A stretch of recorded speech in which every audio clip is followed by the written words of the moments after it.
globe.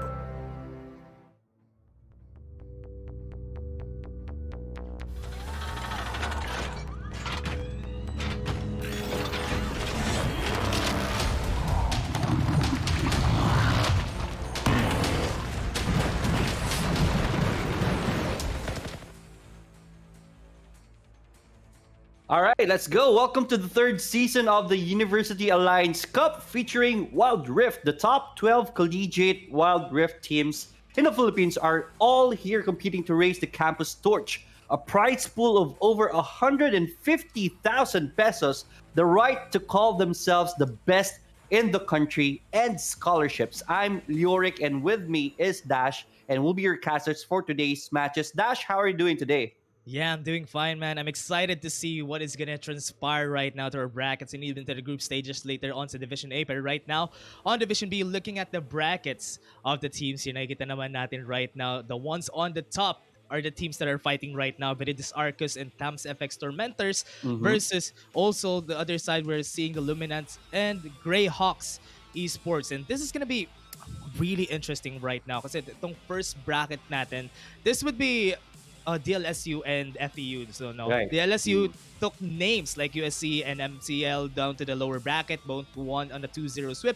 Most of the time nga 2-0 yung wins ng mga nasa top natin right now. But before they Right. become the best of Division B, they have to face FEU, who are also undefeated in the last series with a clean 2-0 versus Yeah. NEU. Yeah, definitely. I think we're gonna be watching the favorites right now going up against each Yep. other. So napakaganda off the bat yung first matchups natin. And speaking off the bat, ayan na po. Simula na po ang laban and we're gonna be heading into the draft. Right Yeah. away, the bands are gonna be coming up first. We have Lee Sin and we have they call this Riven as our first and second bands already. Yeah. The jungle usually ang tinatarget ng mga DSLU dito and they already did not allow Lee Sin right here. I won't be surprised. Ayan, Olaf, one of the junglers also, and Nunu is one of the strongest junglers right now. Should be Yeah. off the playing field if ever that ban is going to be coming through. Let's see Yeah. who the next response ban is going to be. Oh, okay. That's Yep.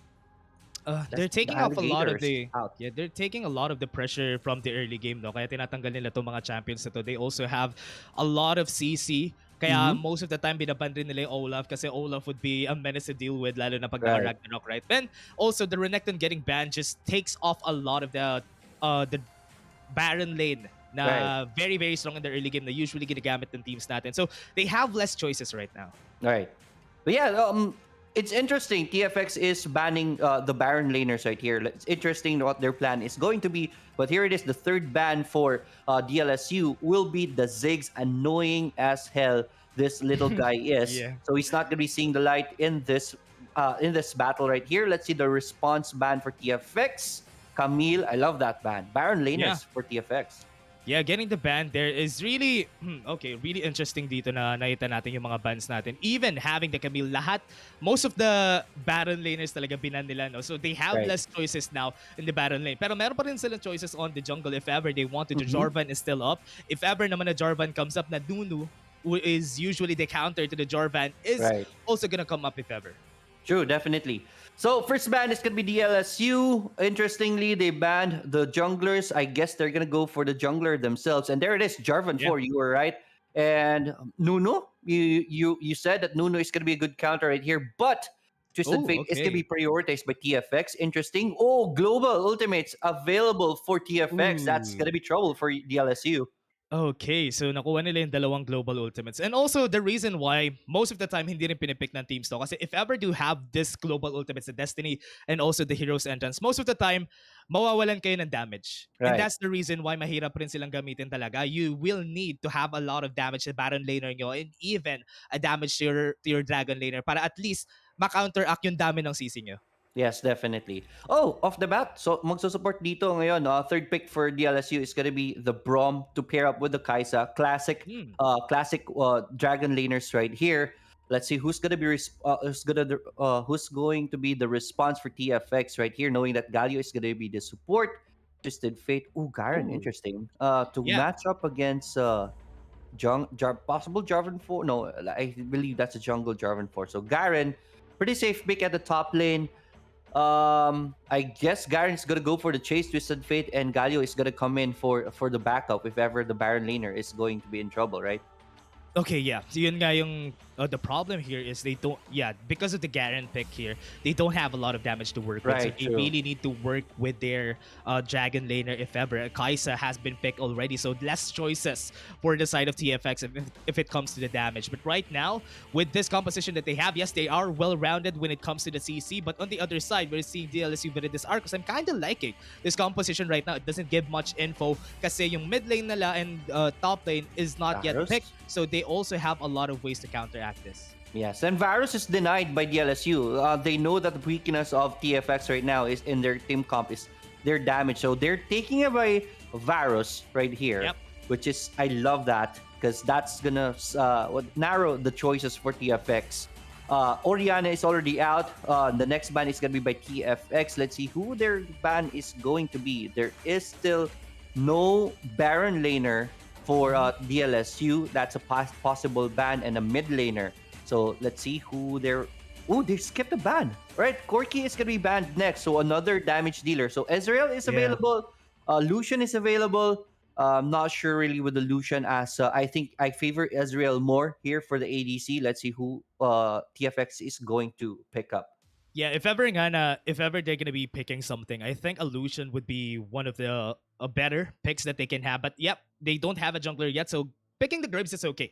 Honestly, with the Graves, you have at least a bit of damage Right, compared to the true. other junglers, and Mhm. this is gonna be good for them. And they're looking at more damage later on if they're gonna be picking the a Baron laner. But now Mhm. on the side of the LSU, they have a lot of ways to adapt to this composition that the members of TFX has picked. Right. They have a lot of ways. For example, they have been picking Annie and Akali a lot of times. If ever, that could be a good counter. Or Ari? rather, yes, the Ari is a You're good, true. good counter against a Twisted Fate. Yes, definitely. Ari is already available right here. I'm liking DLSU.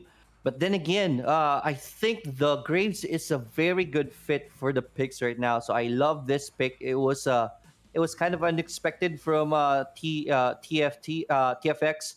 But yeah, the Graves is a good pick. Oh, Jax is gonna be the Baron laner for DLSU. What do you think? What do you think about that, man? Yeah, Jax against these team compositions. Yes, you'll counter the stun, you'll counter the Graves. Most likely, you're gonna be countering the Baron laner There it then. So is. at least this Jax is a very smart play because they know that the ganks will happen at the top side, right? Mm-hmm. But still, they have the Jax which has counter strike na hindi mo madadamage, which is Right, basically true. what TFX has right now, and that is very great. But now with the Ezreal getting picked, I'm not really sure if Ezreal has a lot of damage, yes, but against this well-rounded composition of the LSU, I'm not sure if it's gonna work out.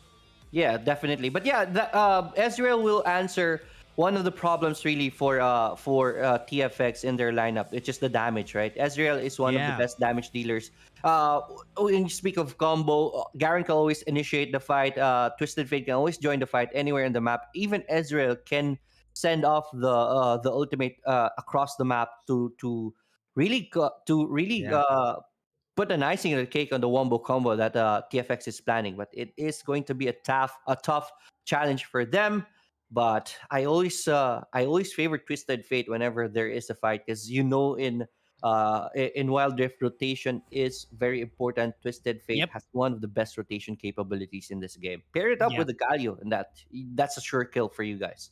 Yeah, most likely if ever single target talaga, they have a Mhm. lot of ways to go around the map, which is really good. So DLSU, the pressure on them is how are they gonna react to the Destiny and to the hero Right. segments? Because the reason why the Jarvan pick has been countered by the Galaxy, kasi most of the time when you use the Cataclysm, the hero's entrance would be there to at least counter the Jarvan True. para mas stop yung pressure that they can have, which is really good on the side of TFX. But right now, DLSU has a very, very late game compositions. Yes, they have the Ari, pero the Ari could get strong until the mid game still. But TFX has a lot of pressure in the early game, and that is what I think the goal is here of TFX. Yes, definitely. I think that's the plan also, really.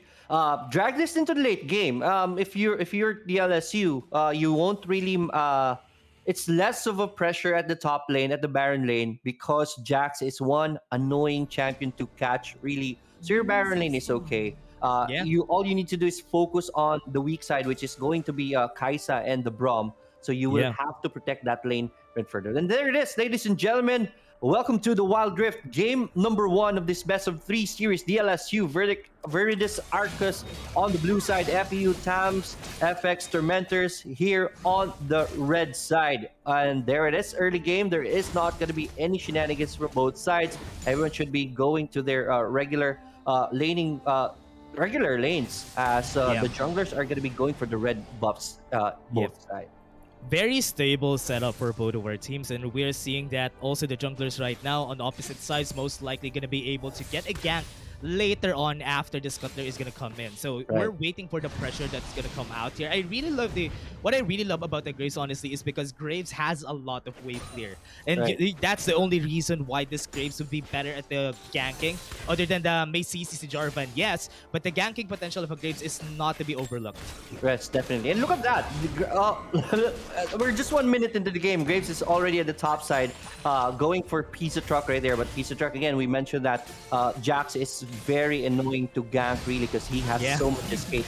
But I love what FEU is doing right here. Look at those wards in the jungle, in the jungle of DLSU. That is telling us that FEU wants to play to win in this game. Let's see how they're going to be playing that later on. Jarvan 4 is in the bottom side, getting the scuttlers as FEU is going to go for the top side. Yeah, I would really like to point out here. I forgot to point out that, honestly, on the side of TFX, the ADC of TFX always has been picking. But there you go. Grave is going in. Yes, that is going to be the wrong target to really get in. So that was pretty lucky. But on the bottom side, Rogue is taking a lot of damage right here. Will have to flash away. Goes for the KTN rain, but that's not going to be enough. He's going to be taken down. FEU takes the first blood of this game. DLSU will not lose anything more. Jarvan 4 is going to go in and try to steal this one, and he is going to be able to do so. But Graves is on the chase right here. Despair will try to run. Rave is going to take the damage instead, and he's going to go down 2-0 on the board. The stun is going to be connecting with the gold card, and that is the power of the TF. But there is no casualty at this point. But FEU in the early game, 2-0. Yeah, honestly, very questionable for the side of Viridis Arcus. They know that they don't have any damage early in the game, and putting on pressure on their jungler, yes, it's okay. Like what they did here, yung ginawa dito ni Despair is good. But honestly, you can't fight them early in the game because they have a lot of things to work with. They have the CC, they have the damage in the early game, and that's not what they have right now. So DLSU, they need to keep it conservative right now. Yes, and they have to. Looking at the game, TF is already level 5, so there is going to be Destiny on the next rotation. Let's see at the top side, it is going to be Bam that's going to be targeted. Oh no! He always takes one down. Jarvan 4 did go down. Pizza Truck was even low already. Here comes Zone for the cleanup. Is he going to be able to take him down? Let's see. Counter-Strike is going to be used right here. Sun's reconnecting. Hode is going to be chasing, but Jax, again, is going to be a very hard champion to chase. So he's going to be okay. But kudos to Tam at the top lane, taking one down as he is going down. 3-1 on the board. FEU still on top. Okay, everyone has the ultimate right now, and we're seeing that the objectives are coming in just a bit. In the rotation, looking at the rotation of Graves, this is perfect. Because after they take the red buff, that is the chance for them to at least rotate back to the Ocean Dick. And that's where we're going to see the first fight that we're waiting for the game right now. But the pressure right now is on Pizza Truck for the LSU because he has one kill. He has the Blade of the Ruin King right now. He's the only one who has the advantage right now. So they need to wait for the others to get this. So I think the LSU wouldn't go for this objective and just take the other one. Definitely. And speaking of pressure, the LSU doesn't have what it takes to go on a fight right now. We were looking at the items. Charm is gonna be connecting onto Tam right here. Tam will just wisely back away. Rift Herald is gonna be taken by DLSU as FEU takes the first dragon. Look at that right there. The gold lead. Not just the entire gold lead, but Ezreal against the Kai'Sa. Kai'Sa only has 2,800, while Ezreal already has 3,800. That's 1,000 gold, my friend. So that's a lot of items in favor of FEU. That's the reason why DLSU just opted for the Rift Herald. But speaking of the Rift Herald, they're able to take the first turret off the top side, traded at the bottom. But they're not done yet with the chase at the top side. Turret is going to go down. DLSU will take 2 turrets down. with them. So that will even things out at the very least. 18k on the gold, 150 on the board. But here comes the chase. Are they going to be able to catch someone? Flag and Drag is going to be used right here for the escape. The charm is going to be on point. Honed already very low. The Hero Center is going to be used just to protect the team. 2 champions dead onto the FEU side. But Rape is also going to go down. 3 dead already in FEU. And just like that, DLSU even things out on the board. Make that 5-4 as Jax takes down the TF. Well played, DLSU. Okay, very smart play coming in from DLSU right there. The bait coming in from Despair. He wanted to get the flag and drag, but when the Cataclysm hits, everyone was caught in a trap, and that is the reason why they fell down one by one, especially right now. Pizza Truck is a truck right now, and he's just dealing a lot of damage. So that's the reason why DLSU just won that very easily. Yeah, that was very costly for FEU. Look at that. DLSU is now on top of this game. 21k, 21.7 to 20k on FEU's side. So that's a huge gold swing right there in favor of DLSU. Well played right here. 5-4 on the board. There is no big objective available. But remember, DLSU took down 2/3 at the top and took down so many bodies after that one. DLSU now has the momentum. Let's see if they can get something more out of this one. Oh, look at that. Notorious takes the Kathleen Rain in the face full on. So he is already half HP down, my friend. Yeah, the damage right here, Leoric, is just too much coming in from their side. Very smart coming in from this Arcus, right? That they took off the laning phase early. Just because they know that there's the pressure of the Destiny and the Hero's Entrance. And if walang laning pace, walang magagawa yung Destiny and walang magagawa yung Hero's Entrance. Very smart of them to just be going around trying to get kills para ma-nullify yung global potential ng team nila. All right, good sidestep right here by 150. Yes, you have a very good point right there. And now, Destiny still, it's already 7 minutes in the game. It feels like Destiny is not doing a lot in this game at all at this point. So good job by DLSU negating that strength of FEU. There is going to be a ward right here in the bush. So DLSU's aggression is going to be spotted right here. Kathleen Rain again, but just a few love taps from both sides. But nothing really, no one is really committing at this point. Yeah. The only downside of this no laning phase is Pizza Truck wouldn't have any easier time farming up. That's the only downside, but it's okay because he's already fed right now at this point. He's 3-0 anyway, so that's going to be okay. But TFX, they need to find a way to go for a clash here because they only need to at least take down one member, get the shutdown goals to at least even the odds from both of our teams. Right, definitely. But yeah, everyone has to be careful at this point. Resets are really coming in, and that's in preparation for the next objectives of the game. Almost the Dragon and the Rift Herald is going to be spawning at the same time. Mountain Drake versus the Rift Herald. Which are you prioritizing here, Dash? Yeah, honestly, if ever, this is the time where you should prioritize the Mountain Drake. The Mountain Drake, yes, medyo makunat yung Mountain Drake. We all know that is going to be hard. But still, the Rift Herald right now doesn't have much value as how the Mountain Drake would help you out later on in the game. So if ever, they all will contest this for sure. And spot on, man. Everyone is here for the party. Mountain Drake is already available. And FEU saw that they're already marching towards the top side because they are not confident that they can take this one out. TF already in the pit is just gonna go to the top side. DLSU noticing that. You're gonna start the Dragon, and FEU, they have to come here. Don't worry, TF already has the Destiny, and there it is. Speaking of Destiny, the fight is on, ladies and gentlemen. It is gonna be FEU who will start the fight. Dragon is gonna be taken down. Jump 4 takes that one down. Hero's Entrance is to be used. Cataclysm is also used right here, but DLSU is taking this fight on. They are. That's Cigaleo going down. 2 champions dead on both sides, but Despair have HP always very low, but takes down Notorious first. That is DLSU winning the fight, and they take the Dragon. That's a big win for them once again. Yeah, look at the division of the fight here. Look at how Pizza Truck is just on the back line. 2 members of TFX are on the back line, but they can't do any damage. But Pizza Truck, look at him. He's basically 1v3ing everyone in the back line, and the pressure has been put on him. And that's basically what they're looking for here. Nobody can stop Pizza Truck because he has the counter-strike. And even the stun ni TF won't come through because of that. Yes, definitely. So that's well played right there. Pizza Truck just was very patient at the back lines. Here it is. Rift Herald is going to be taken right here by DLSU. FEU doesn't want to give this one out, but they're already too late. Rift Herald already down. DLSU is taking everything at this point of the game. FEU will have to do something to get back as they're already down 4K in this fight. 10 minutes in, man. FEU will have to do better. Yeah, 10 minutes in the game, and yeah, later on, look at this. Knight is gonna fall down. Oh no, look at that. Jax just pummeling. Hits TF in the face with a lantern. He goes down. 10-6 on the board, man. Jax is scary at this point.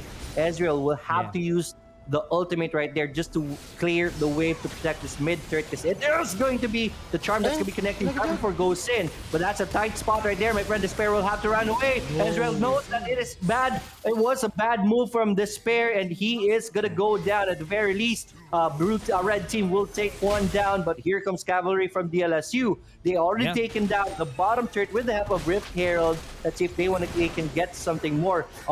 Jax, this needs to be used right here. Jax taking a lot of damage. Counter-Strike's used. I don't think that's going to be enough right here. And he is going to go down. 10-8, 11 minutes in. Yeah, Tfx, very smart of them to be able to take this, but mid lane.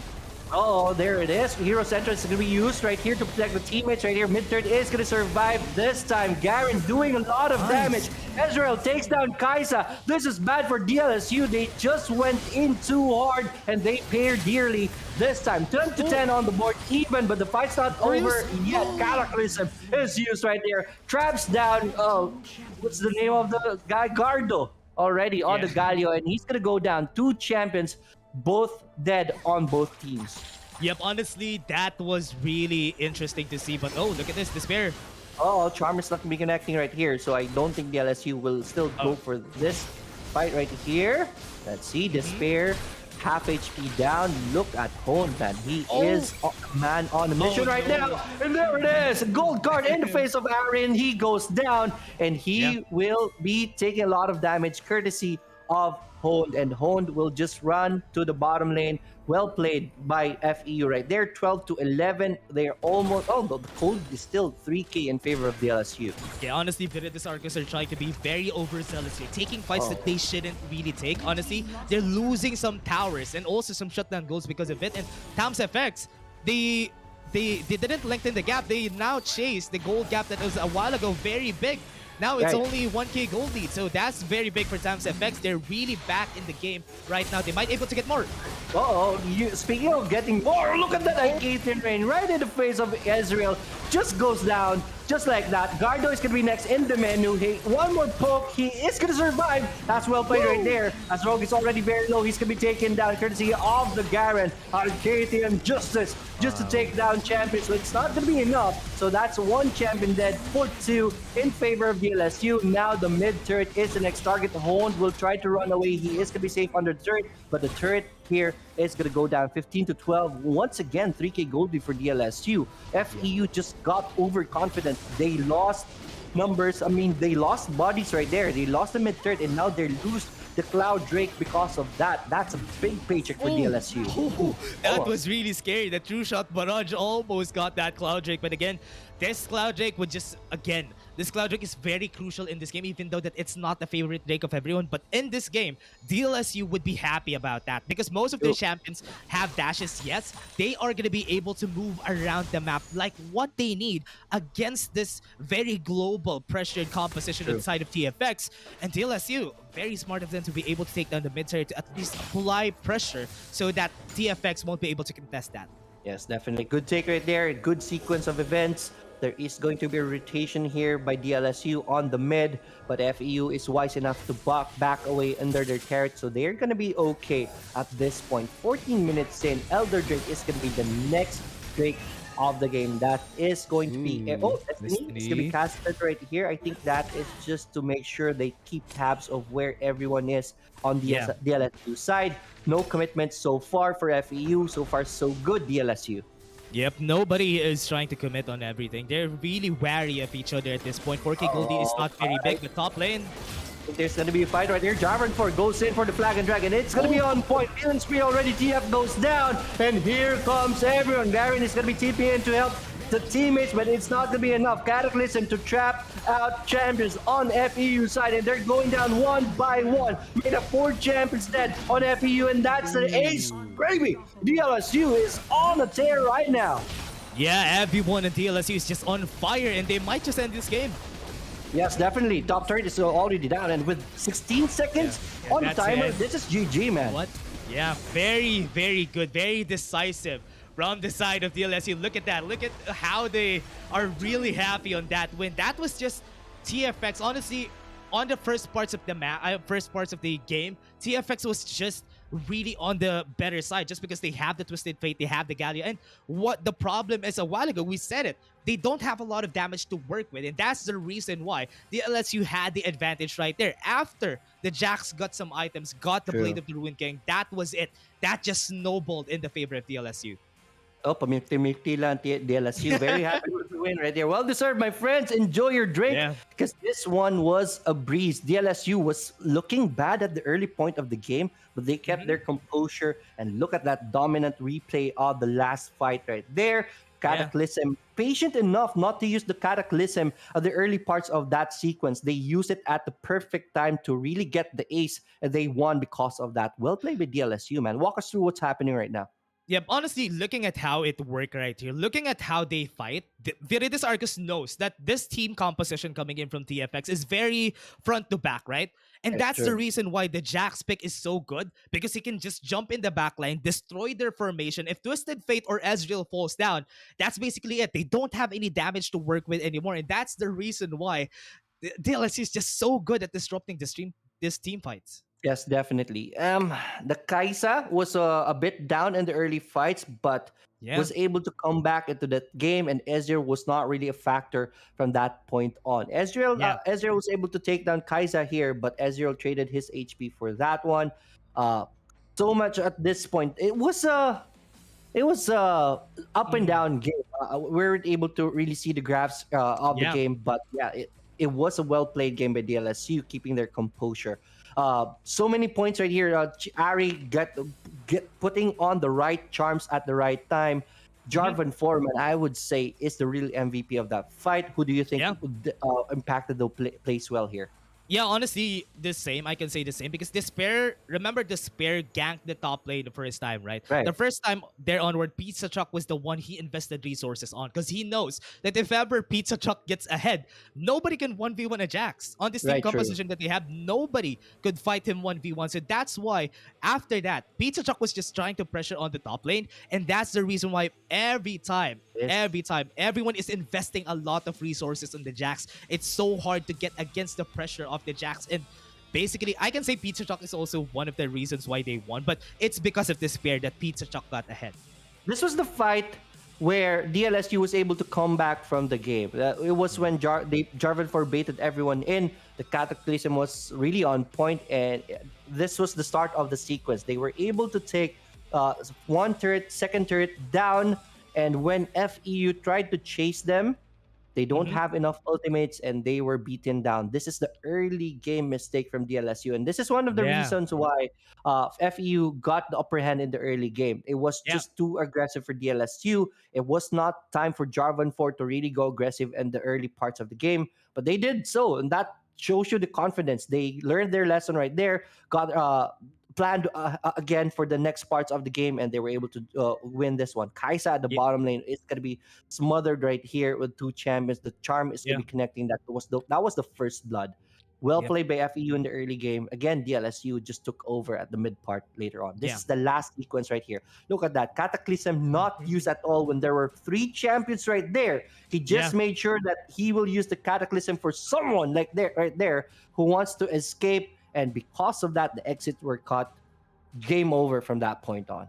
Also, I can say TFX had a very big problem when it comes to the drafting. Honestly, blind picking a Garen for me is not really that good. Honestly, when you blind pick a Garen, there's always a lot of ways to counter that, and that's the reason why Pizza Truck had an early to mid game advantage, just because a Garen doesn't do a lot of damage, and what you want to happen against a Jax is just to decimate his early game. So at least he delays his items. But in the early game, nothing was delayed. It's basically just Jax having a good time, trying to get everything. And I forgot to point out, they denied the Kaisa pick. So Right. far, True. TFX's ADC has always been picking the Kaisa, and they denied it. And that's Right. True. exactly what they wanted to happen. And with that, I think Notorious, I don't know if Notorious is really that keen on picking the Ezreal, but because of that, they had a hard time rotating on dealing some damage. Yeah, but if ever Kaisa was very important to them, they should have prioritized picked it. Exactly. TF Yeah. was their first pick, man, and good point on that. You denied so many Baron laners during the draft. They banned out the Renekton, they banned out the Riven, right?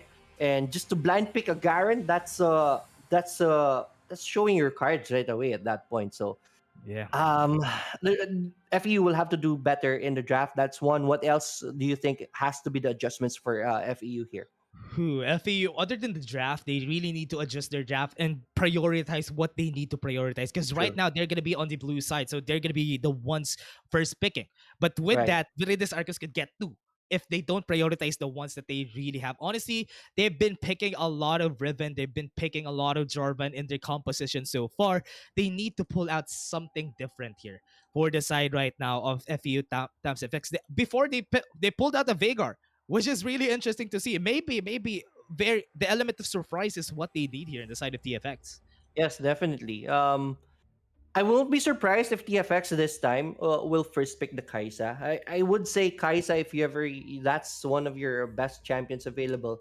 I would say prioritize the Kaisa and then because it's not really hard to counter a Kaisa right. I mean it's really hard to counter a Kaisa right now, right? So Mm. which champions do you pick Ooh. to counter a blind pick Kaisa, right? It's Ah, gonna be it's it's a tough job. So I yeah. Kaisa blind pick is much better than a Garen Baron laner blind pick, right?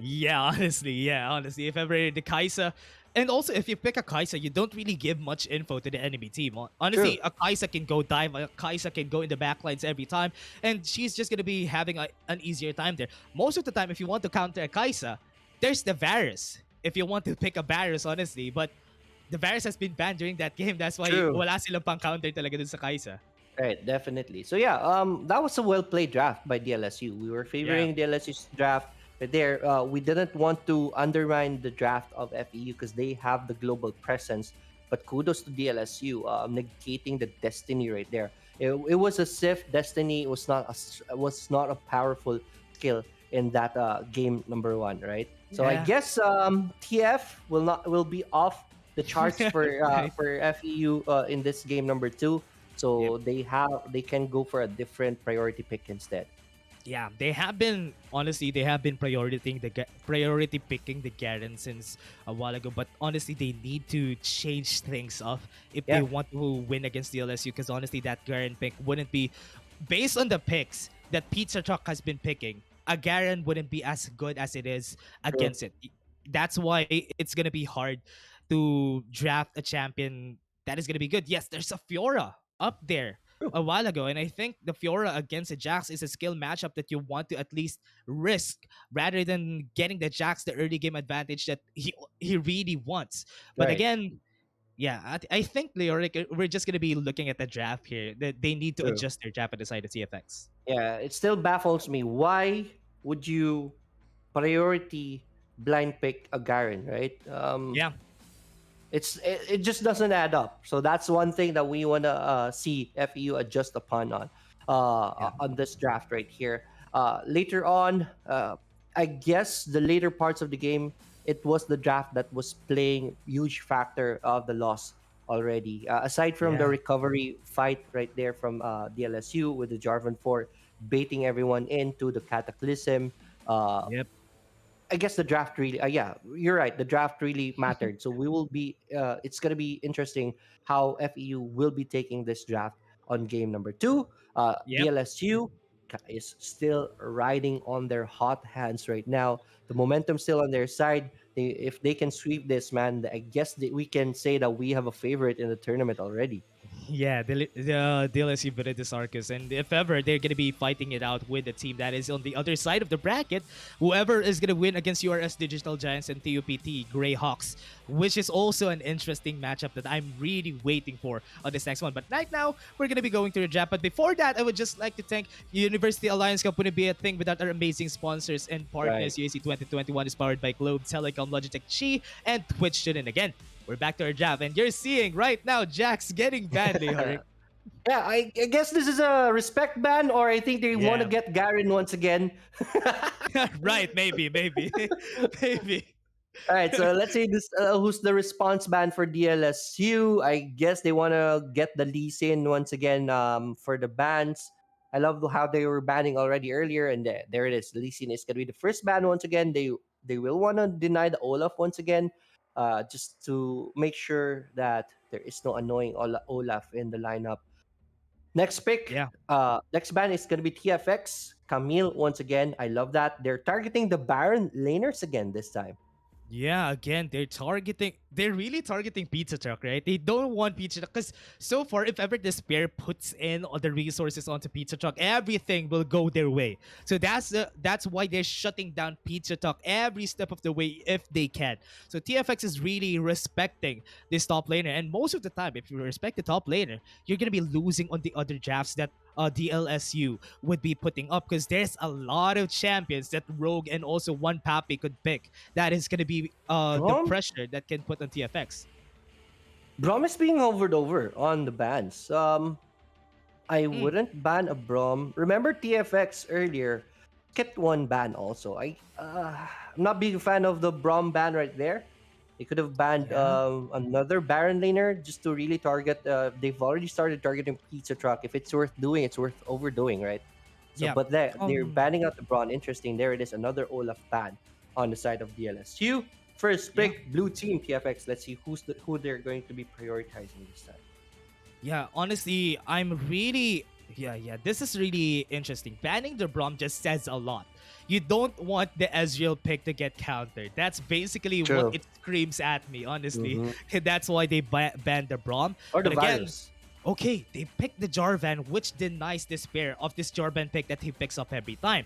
But the Nunu is still up, so yeah, this might be really tricky. Yeah, true. And yeah, Brahms cancel out the virus, right?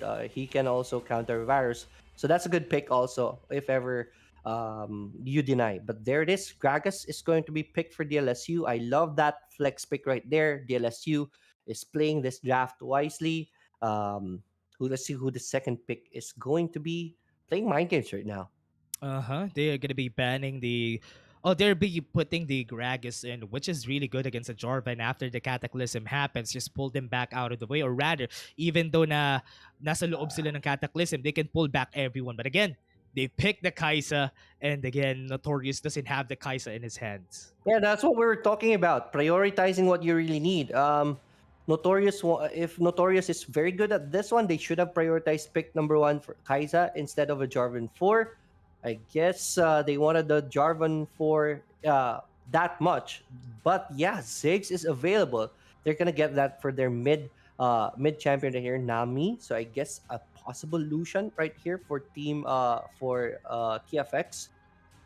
Okay, they got the Ziggs in, which is really good under pressure. Has a lot of ways to go out. They have a very safe pick, honestly. The True, Ziggs true. is a very safe pick. Doesn't have a lot of counters, but yep, they have a lot of things to put in. But the LSU also has a lot of picks in their hands. If ever TFX would pull that out, the Ari. Ari again from one Poppy is up, so maybe they're gonna be picking it again. And if ever, yeah, that'll be good against against TFX again. Yes, definitely. I guess the combo right here for TFX is going to be Jarvan 4 going for the Cataclysm, and then Ziggs goes and sends out the ultimate inside the ring. But yeah, Ari, Kaisa, those are very hard champions to hit. So that wombo combo that TFX is planning is already countered by the picks by DLSU.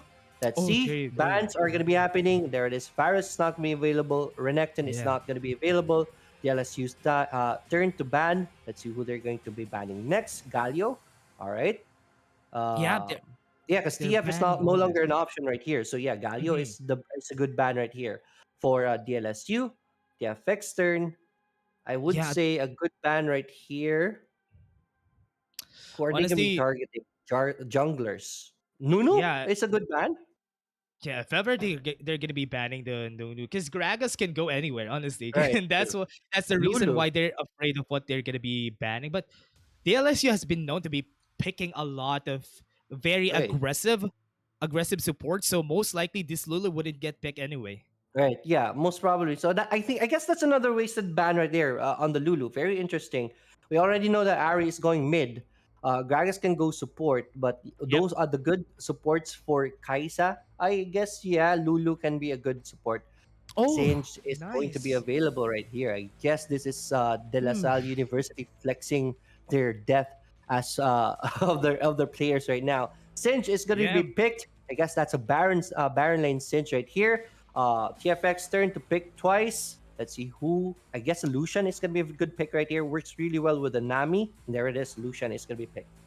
Okay, Lucian gets picked with the Nami in the bot lane, but Gragas and Kaisa is also a safe pick because they wouldn't be putting in the pressure anyway. Yes, the Nami Right. would help out Lucian, pero on the early game with the Gragas against it, the body slam would just counter out any aggression coming in from the Lucian. So that is really good. TFX needs to put something out there that is out of the world because there's not a lot of Baron laners to pick now. But Ooh. oh, okay, so the Baron laner would be Jarvan for Wait sure. The for. Xin Zhao would go to the jungle. So that might be okay because against the Singe, no, I'm not really sure about that because the Singe would really be happy against a Mm-hmm. Jarvan. Yeah, I guess the plan right here TFX is going to be try to initiate the fight from afar. If they get the advantage, they can always dive in with the Jarvan 4 and the Xin Zhao for a full-on fight. Vi is going to be the response jungler right here, so I guess this is going to be a support Gragas, man. Yeah, the Gragas would be the support. The Vi in the jungle could put out the okay. The LSU has the same plan here. Honestly, what they want to do on this composition on the other side, DFX wants to go front to back. DLSU wants to disrupt that again. And that's the reason Right. why Vi and Sinch are here to at least disrupt the formation coming in from their side. And also, the explosive cask would help them out in disrupting that, which is also a big way for DLSU to disrupt the fight. This is basically very characteristic of DLSU. TFX, they need to at least put out the fight. Crosshair placements is the way of the game for TFX here. Yes, definitely. But yeah, for I guess this is going to be a poking game with the Lucian, with the Ziggs ultimates before they want to go really for the team fights. They have the Nami for the tidal wave to set things up. They can use that aggressively as an offensive weapon. The tidal wave can also be used as defensive if ever Vi decides to go in, Cinch decides to go in, or Gragas decides to body slam in. Yeah. So they have defense at the very least. But who are you favoring in the picks now, man? Yeah, honestly, it's basically a rock, paper, scissors type of game, right? And right now, DLSU has the winning hand right Mm-hmm. now when it comes to the team composition because they basically disrupt what they want, even though that they have the Shinzao. Yes, they can pull that out. But what's weird here for me is this: they have a Shinzao, they have a Mm-hmm. Jorfan. So Right. this doesn't basically work how I think it would be because if the Jarvan comes in, Shinza would go in with the Crescent Guard. That basically cancels out the power dynamic that the composition is looking forward for. Right.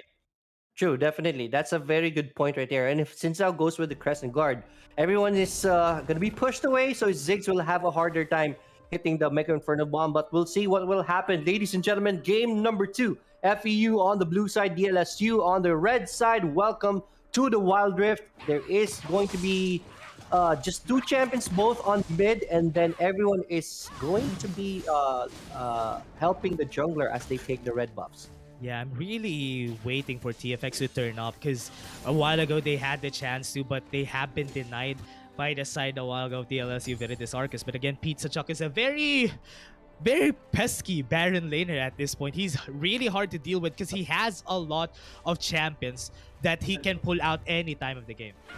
Yes, definitely. But yeah, I guess this is going to be a peaceful early game for both sides. Looking at the lineup, on the dragon lane, that's gonna be slow. The junglers are not really that strong. What do you call this?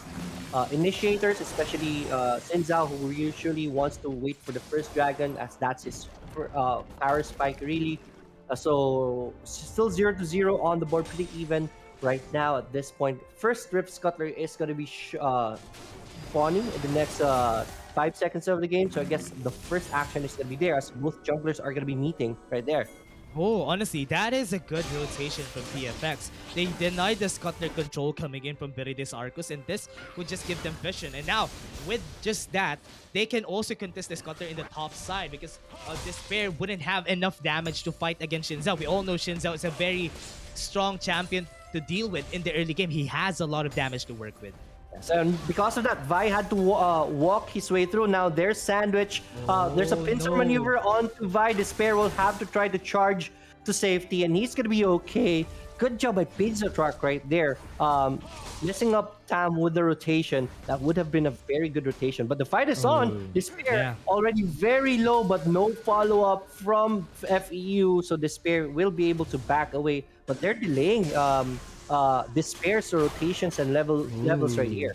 Very, very smart from Tfx to delay the rotations coming in from DLSU Viridius Arcus. Right now, TFX is on the driver's seat. They're just taking all of the XP. Pag the delay yung rotation in Despair, Right. that could be it because at least he wouldn't give a really good advantage to his laners. Yes, definitely. Ari just had to TP back home, so that's more XP. The bubble just missed right there as Notorious was gonna go in for the aggression. That's good move by DLSU surviving. Reading that one out. At the top lane, battle, my friend. That's gonna be first blood on Singed, but Singed will get a return kill, and Vi is in the right place at the right time. 2-1 DLSU. What that basically nullifies the aggression coming in from Honed in the early game, and now that basically gives Viridius Arcus the advantage that they need. But bot lane, there's a fight right there that's happening while everything is happening right now. So that has been DLSU Viridius Arcus now is on the driver's seat. They just changed sheets right now. That's a shotgun na lang yung TFX. Yes, definitely. So, well, I guess the Vi rotation right there was really on point. He didn't really give up on the top lane, and because of that, they got an extra kill right there. Still 2-1. Uh-oh, Rogue taking a lot of damage. Will have to use the shield right. Oh, look at that move right there. Let me have this dash, but he still fails one more poke, and that would have been an even fight. But it is going to be Lucian who will take that Notorious with outplay.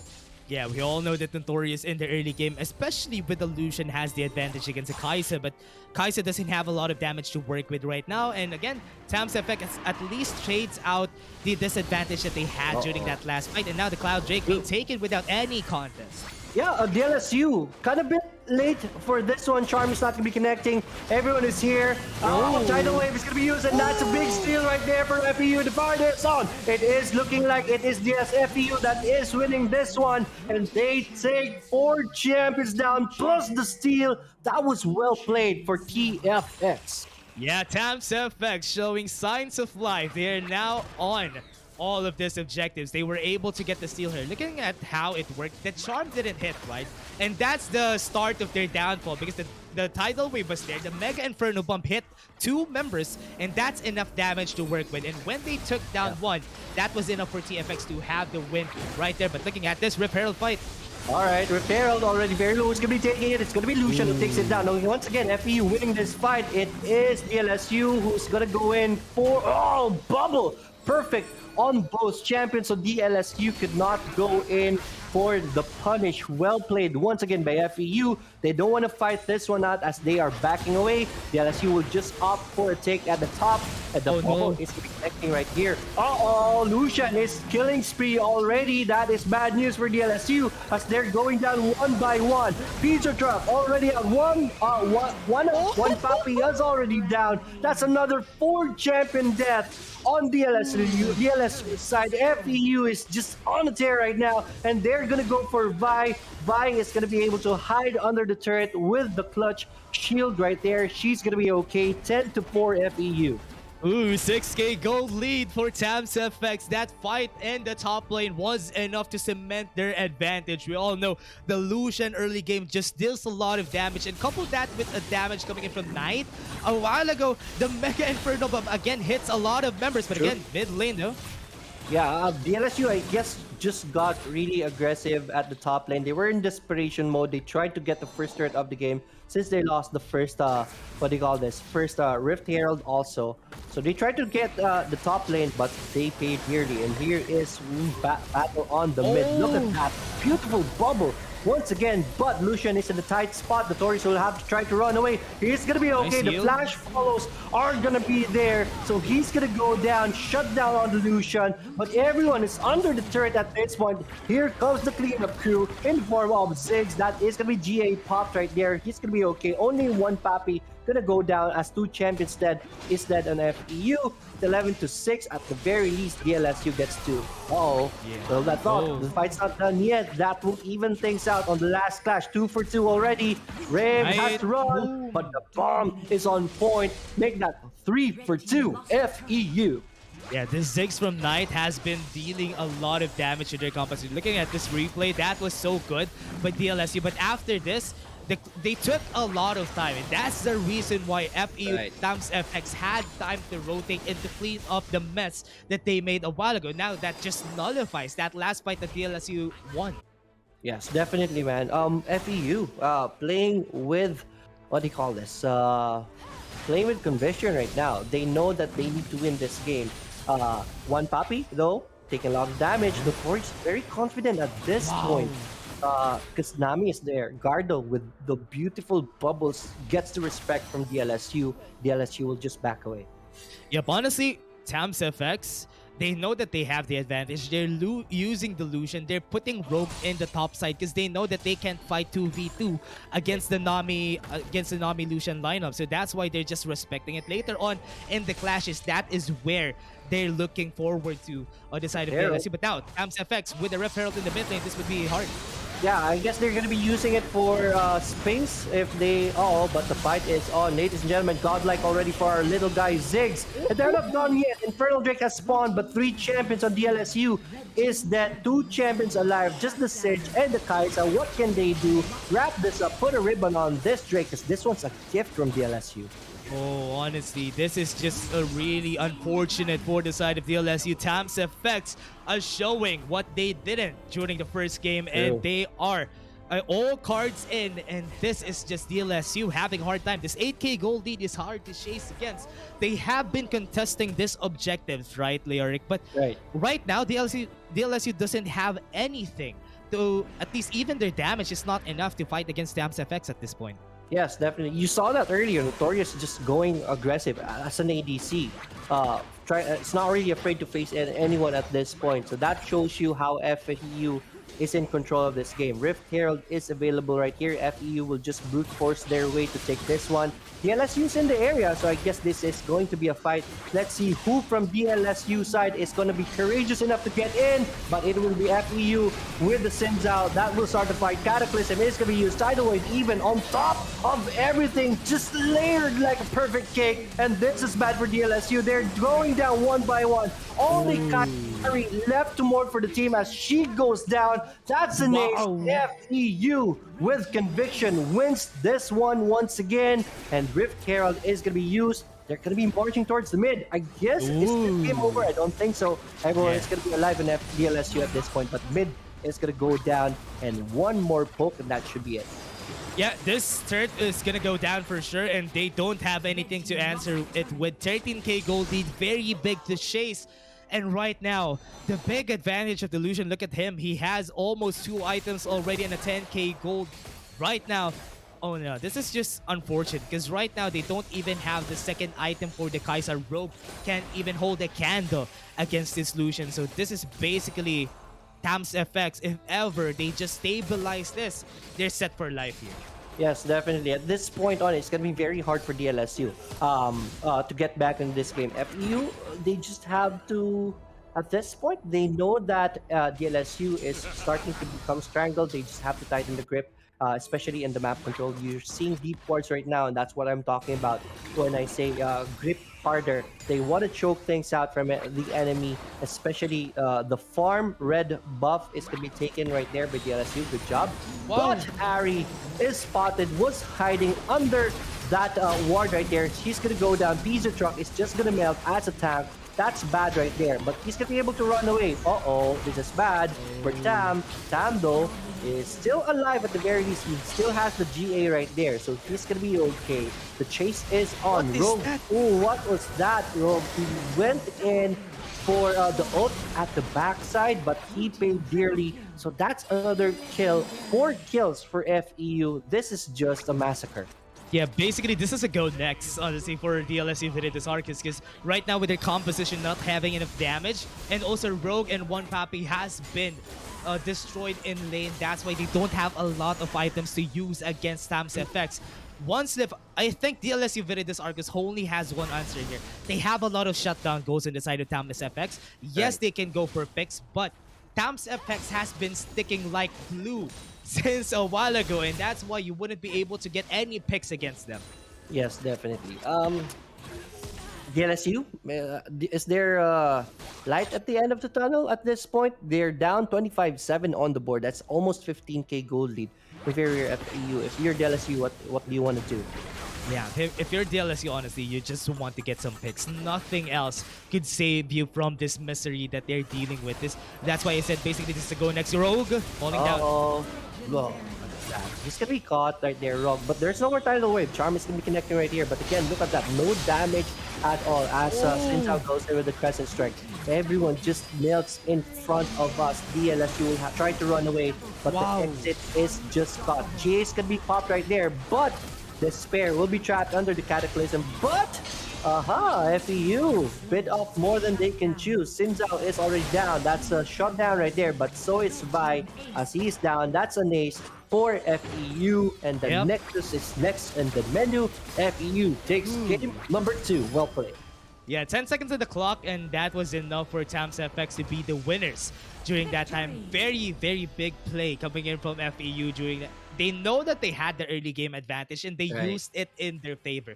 They had the Shinzao, they had the Lucian, and that early game pressure that both of those champions can give was just enough for them to get out of the way. And that was the Nami Lucian in the bot lane was enough to at least pressure Rogue to not be Right. able to have any items. Wala silang clash na nakuha with a 5v5. And that's what True. DLSU wanted, but Tfx just picked them off one by one. Yeah, man. But I guess for FEU, I guess the winning moment in this game was the first Drake steal. Remember that? The tidal wave, Yeah. and then the Mega Infernal Bomb on top of everything. That was FEU's moment, and they had the momentum of the game, and they never let go from that point on. Right here, Killer Instinct is going to be used by Kaisa onto the back lanes, but that's not going to be enough to take down the Lucian. And because of that, quadra kill was taken. I mean, 4 kills was taken by FEU. This is a Rift Herald take right here. DLSU just stayed for too long, and they paid dearly at this point. Yeah, honestly, the damage from Ziggs also, I forgot to point that out. The damage from Ziggs is so big, especially kahit yung Mega Inferno Bomb lang yung tumama. Right. That's enough to at least get half of the HP. So it's almost all of the members from the side of DLSU. And Right. that just says a lot. That means that you're so behind that this Ziggs Boom. could just wreak havoc to you guys. Also, I forgot to point out Hone is also one of the best ways to look at here. He smite basically that's a smite diff during all those fights, and that is the reason why they got all the objectives. After getting the cloud rate, they can take more fights, and that basically snowballed Right. in the favor of Tfx. But for me, man, I guess it is Gardo. Look at this bubble right there on top of hitting Ari. There's an earlier clash right here before this one. I guess we're going to be seeing that in the replays next. During the Rift Herald take, this is the first Rift Herald take right here. Look at those tidal waves. The bubbles are just on point. Gardo playing beautiful in this game. Look at this, another bubble, 2-man bubble right there. Just set up to set up FEU. There should be another one later on at this fight. But yeah, Gardo for me is the real MVP. Look at that. Another 2-man man. A prison, aqua prison right there. Well played by Gardo, man. For me, he's the champion. This is what we're talking about. This is the winning moment for FEU. They were very Yeah. patient enough. Tidal wave and Monk. boom, the steal was made possible because of that tidal wave right there. Yeah. Well played, FEU. Yeah, I forgot to point out, see, the Nami is also one of the reasons why. The reason why they've won the lane is because of the Nami-Lucian combo and also the Aqua presence that they're always hitting with Gardo. And right now, that Ooh. could have been better for DLSU Viriditas Arcus, but Tfx, They were just on top during this game, and that is just the pressure that they did with their team composition because they know Viridius Arcus wouldn't have any damage with the Addy and the Kaisa in the early game. So let's just put in the pressure early so that later on we'll be ripping what we saw. Yeah, man. And then with that, this is the best of the best right now, the favorites of this tournament. And what more could you ask for? A game number 3 doesn't get any better than that. On our first series this day, game 3 should be coming up. FEU should have the momentum of this series, man. What's your take on this? How should DLSU adjust to this? Yeah, honestly, they had a good draft. They had what it takes to fight against FEU during that drafting. So I think it's just on the fights that they take early on because they need to respect their goals during the kumbaga focus sa goal for the Right. side of the LSU Viridius Arcus because every team composition that they pull out has some goals with it. They have a Right. Kaisa, so they know that they shouldn't take early game fights, and they took a lot of early game fights, and that's why they lost on a lot of ways. And on the side of FEU times FX, they have early game advantage because they have Right. the Shinzao, they have the Lucian Nami, so they have a lot of damage to work with, right? And DLSU Viridis Arcus didn't respect the damage that they can pull out on the side of Tams FX. Yeah, well, if you're DLSU, if you're thinking about it, early game, Kaisa doesn't really hurt that much. It's a Sinzao, it's a Jarvan 4. They don't really do that much damage aside from the Lucian. So I guess Yeah, that's where they underestimated the capabilities of FEU because yeah, of the lineup, but it took them by surprise. The Nami bubbles were just setting up properly, sets up the fight properly for the Tams right there. So yeah. yeah, this time the LSU will be going to the blue side once again. TFX is gonna go for the red. Bands are up. I guess the Lee Sin, they one of their favorite bands is gonna be the Lee Sin. So I guess Lee Sin is still gonna be out from this fight. Let's see how the LSU is gonna be adjusting. Yeah, they really don't want the Leeson to be out and about during this game. And it's really mind boggling to see that they are really not letting Honed get those champions that he wants. And Right. also, they really ban a lot of champions coming into their side. Maybe later on, ibabanan nila yung Nami, and also if ever the Nami or if ever the Lucian, that they can ban to at least stop the combo from happening and stop them from getting the snowballs in the early game. Yes, definitely. Um, Renekton ban. What do you think? TFX is starting again with the Baron Lane bans, man. Yeah. They again have this Renekton. They really have a lot of respect to Pizza Truck. Six. But a while ago, we didn't see a lot of Pizza Truck during that game, right? Because he used the cinch. He doesn't have a lot of impact, and he lost against the Jarvan lane. And that's basically it. Pizza Truck is nowhere to be seen. Yeah, true, man. But yeah, Ziggs ban, respect ban for Ziggs. Ziggs was trouble for DLSU in that game number 2. So they're not gonna be allowing Ziggs to come up in this fight. Brom is gonna be taken by TFX once again. It worked out well for them. At the very least, if ever DLSU will go for the Kaisa, they Ooh. won't have the Brom again. So Yeah. that worked out well for them. That ban right there. So Yeah. the They third even ban is respect. gonna be Jarvan 4. No Jarvan Yeah. 4 this time. Yeah. Third ban is going to be Hmm. If ever they're going to be banning Varus. something, it could be the Camille. Jax Oh again. no, Camille is available. That's bad. Yeah, if ever they're gonna be risking it, it's either a Jax or a Camille that they're gonna be dealing with. So if ever this Camille comes out, it's at least good for your side of the LSU. But again, there's on the same boat as they did a while ago. The Lucian Nami is up, so if ever they're gonna be, oh, I forgot about the Riven. Riven. Yeah, Riven is also one of Pizza Truck's favorite picks. So this might be hard for TFX. Yeah, TFX. Yeah, they can get the Camille to match up against a Riven, but they're gonna prioritize Oh, there Kai'Sa you this time. go. All right, so there it There is, you man. We go. talked about this in the first 2 games. If they want this for Notorious, they will get this as priority, and they're doing it right now. Good adjustments. Yeah, they have the Kaisa. They have at least another pick that they can pull out if ever this Right. comes out. They still have the Camille if ever they want to pull that out against them, but they Ooh, prioritize the you. Lulu. They want Olaf. a safe Baron lane here for the side of TFX. Olaf. Is Right. going to be nice for TFX.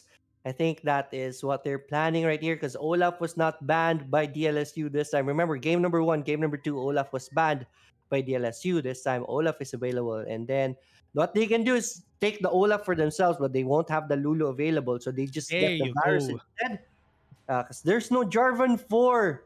So the Olaf is going to be a very good pick right here. I would say yes, man. Yeah. Or if ever they would just want to go to the safe route kasi meron na rin naman na bot lane. Let's just pick our bot lane and react towards whatever is gonna happen. Yeah, as you said, there's no Jarvan, so Olaf is also a hard pick to deal with this because the Nunu wouldn't be there to. I mean, the Nunu isn't a good counter against Olaf. Basically, Right. Olaf counters the Nunu, but because of that, they pulled out the Xin Zhao, preempting if ever Olaf gets picked. Yeah. How does the Sinzao counter an Olaf, man? Honestly, if ever it comes down to the early game, yes, Olaf has a lot of ways to at least get the early game. Meron silang wave tier, right, from the Right. Olaf. Right. But the Xin Zhao, every time for me, Xin Zhao has the best early game damage compared to True. most of the champions, Right. most of the junglers. Yeah, I guess they just want to snowball this one. But yeah, Darius is gonna be picked right here. For Hmm. TFX, they did not go for an Olaf, but Olaf can go for jungler still, diba? So Yeah. still very viable at this point. But the No. problem is it's gonna be bans from that Yeah. point on. So you're risking Olaf to be banned, getting that Darius. If they had plans to go on Olaf, that should have been the best time to pick the Olaf.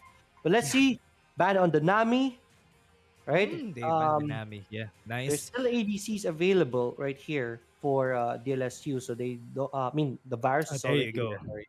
There it is. There Olaf you is now banned. Uh, Yeah. I just said that earlier. That was the best Yeah. time for TFX to get the Olaf if they ever planned for Olaf. Now this is banned. So Yeah. I would have Honestly, loved that Olaf pick right here, man. yeah, if ever they picked it on the side of TFX, that could have been good. But Right. again, I shared the same thoughts as Hyron here when it comes to a Darius pick. Honestly, Darius is a very one-note champion that if ever he's basically feast or famine. If ever he Mm-hmm. loses the lane, he's basically a 4v5 because the Darius doesn't have a lot of ways to shine after the laning phase. So Right. that's why it's a hard pick for me. But okay. They banned the Akali. This is the first time that they banned it. They don't want the mid lane to Right. get this Ari, and that's a lot of respect there. Yeah, I guess they're gonna go for an Oriana right here, most probably. Ooh, With the Ari Darius. Akali. Ooh. Yeah, so Ari and Akali is not going to be available. Let's see who the next picks are going to be. This is going to be very interesting how they're going to be pairing up this Lulu with someone. Who do you think is a nice fit right here? They don't have a jungler yet. Nuno is going to be the next best pick. There it is. Nuno is going to be hovered over. I guess Nuno is a nope. They're going to go for a Oh, Wukong. All right. okay. They went in for a Wukong to at least, if Mhm. ever Shin Zhao comes in, they have a Cyclone to work with, right? So Right. it's basically if ever someone engages, they counter the engage. If ever the Lulu is also there to at least put on the wild growth for it to happen. And with the Janna, they're really going for a very conservative route on both of our teams right here. Yeah. They have a lot of disengage tools, right? True. Because if you're a virus, one of the it's either virus Lucian with a Nami. Virus is also one of the perfect pairs for virus really as a support is the Nami. Nami was banned. The next in line for the disengage for to protect virus is Janna. So yeah, with the monsoon, Janna is the next viable pick right here. And they won't Ooh. give up on the Singe. No, it was DLSU is still gonna go for the Singe this time to go up against the virus. Interestingly enough, Diana is going to be the middle champion for TFX. Ooh. Going up against Riven mid? Yeah. The early game, I think, if ever against a Riven mid, the Riven has the advantage. We all know that. The Riven early game is really good, but if the Diana at least snowballs, the Cyclone to the Moonfall is something to look forward to. Right, If true. ever on their team composition, right? If ever that comes out, it's gonna be hard for DLSU to answer back. Yes, they have a lot of disengage tools to fight against it, but what do you think about the Cinch pick against the composition that TFX pick right now, Lyric? What do you think about the Cinch? Um, not really a big fan of Singe right now. Yeah. Senna Singe would have been viable, really, but Yep. Singed mid. Are they gonna put Singed on the mid lane right here? Oh. No, it is going to be the Baron lane Singed. Going up against the Darius, I would say Oh. I favor the Darius in that lane. Yeah. But during the team fights, when Sinzao goes for the Crescent Guard and Sinch is gonna be running around, I Yeah. guess Sinch is gonna be it's gonna be annoying as hell because he is gonna be Yeah. protected with the Crescent Guard too. So I would say Yeah. I yeah. can. Mhm. I can see that what the plan here is for for DLSU. They have the virus for the long range shot, so I don't think they're gonna go for a full on engage right here. So they want to catch somebody. combo up with the Riven, and Sinzao will try to protect everyone. So I guess that's the plan. Yeah, I think I can see it right now, man. Because a while ago, we have seen the members right now of the LSU being trying to arrange themselves on a way here. Because they picked the Riven first, preempting the Darius pick, right? Right, Then they picked the Singe to at least nullify the early game advantage of the Darius. Because, right. even though that Darius has the advantage in the early game in lane, it wouldn't really, the lane phase wouldn't even happen, right? Wala, natawa lang ako sa picture nung taga FEU. Right, right. Hindi ako nakapaghanda doon, ah. That Bring was to the not fair, AcadArena guys. goods. Yeah, there we go. Game number 3. Ladies and gentlemen, you asked for it. You got yourselves a game 3. DLSU, FEU. Early game 3 champions here for FEU side on the red team. DLSU only won si Riven lang po. So this is going to be priority by FEU. But there is no aggression. Just dropping the ward right there. And everyone should be headed towards their respective lanes after that. Yeah. Yeah, and with this, that just cements a lot of advantages for the team here. Early in the game, you all know Riven is a menace to deal with just because of her low cooldowns and a lot of skills that she can pull out. Until level 5, she has the advantage against Knight here in the mid lane. A while ago, nakita natin, Knight pulled off a very, very big play, but in the mid lane, look at the pressure being put. Yes, definitely. Already half HP onto Knight, but Knight is holding off Riven also on his own. Pizza Truck at the top lane, this will show his skill because again he's at a disadvantage going up against the Darius. Let's see how he plays this one out.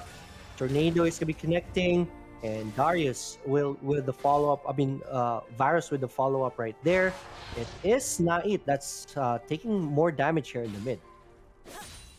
Oh yeah, and also with this, this is really hard to deal with, honestly. If you're a Diana, you're not expecting a Riven to be in mid to pummel you down in the early game, right? And that is what's happening. That is what's happening here for the side of FEU Tfx. They can't pull out early game advantage that they had a while ago. Yeah, I think there's gonna be a battle for Scuttlers here in the bottom. As FEU is in the area, but with Sins out in the area, there's no choice. There's no point in fighting that one out. They are gonna be spotting Hone right there. The stun is gonna be connecting. Hone will be able to miss him out. But Despair went in, and he will pay dearly. Just regrets the decision right away, and off the bat, FEU takes a 2-0 with that wrong move from DLSU. Well played. Oh man, that was so over aggressive coming in from the side of DLSU. They went in against the tower there. The tower hit, look at the Despair. His life just fell down to half HP just because of one tower hit, and that was enough to snowball in their favor. Now Tfx, while ago sinabi ko wala silang advantage sa early game, and now they have it.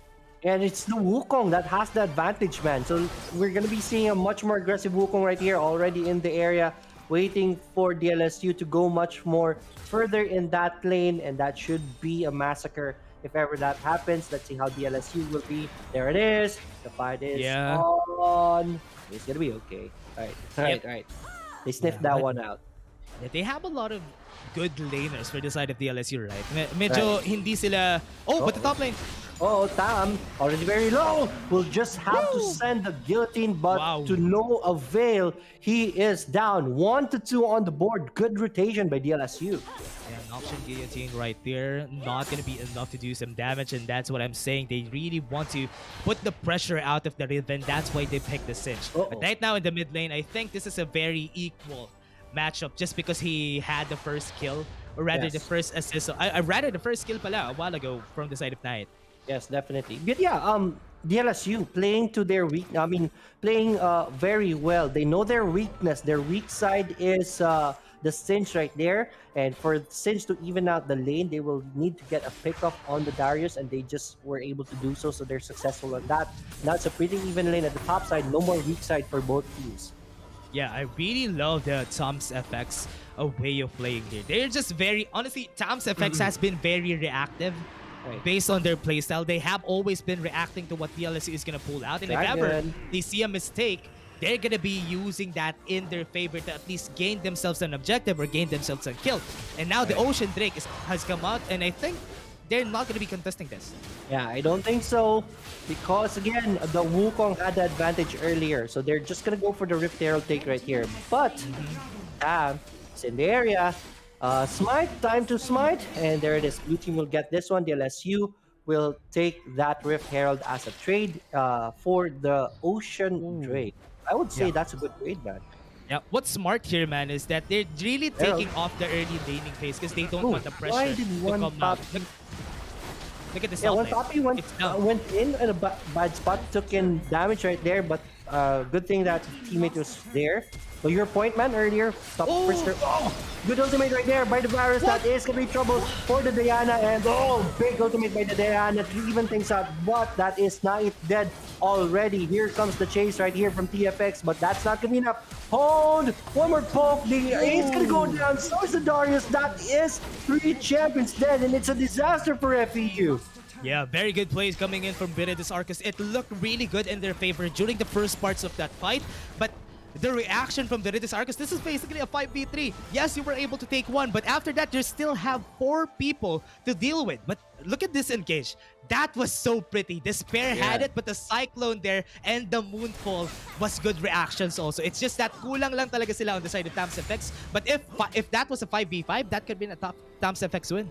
Yeah, man, definitely. Ang ganda ng setup, man. The virus with the ult, and then pumasok si Xin Zhao, went for the Crescent Guard at the back lanes to push FEU on to a tight spot. Ang ganda lang, nakatapon pa ng ultimate si Nait. That was an equalizer right there, but it was just wasn't enough because that was 5 champions from the LSU.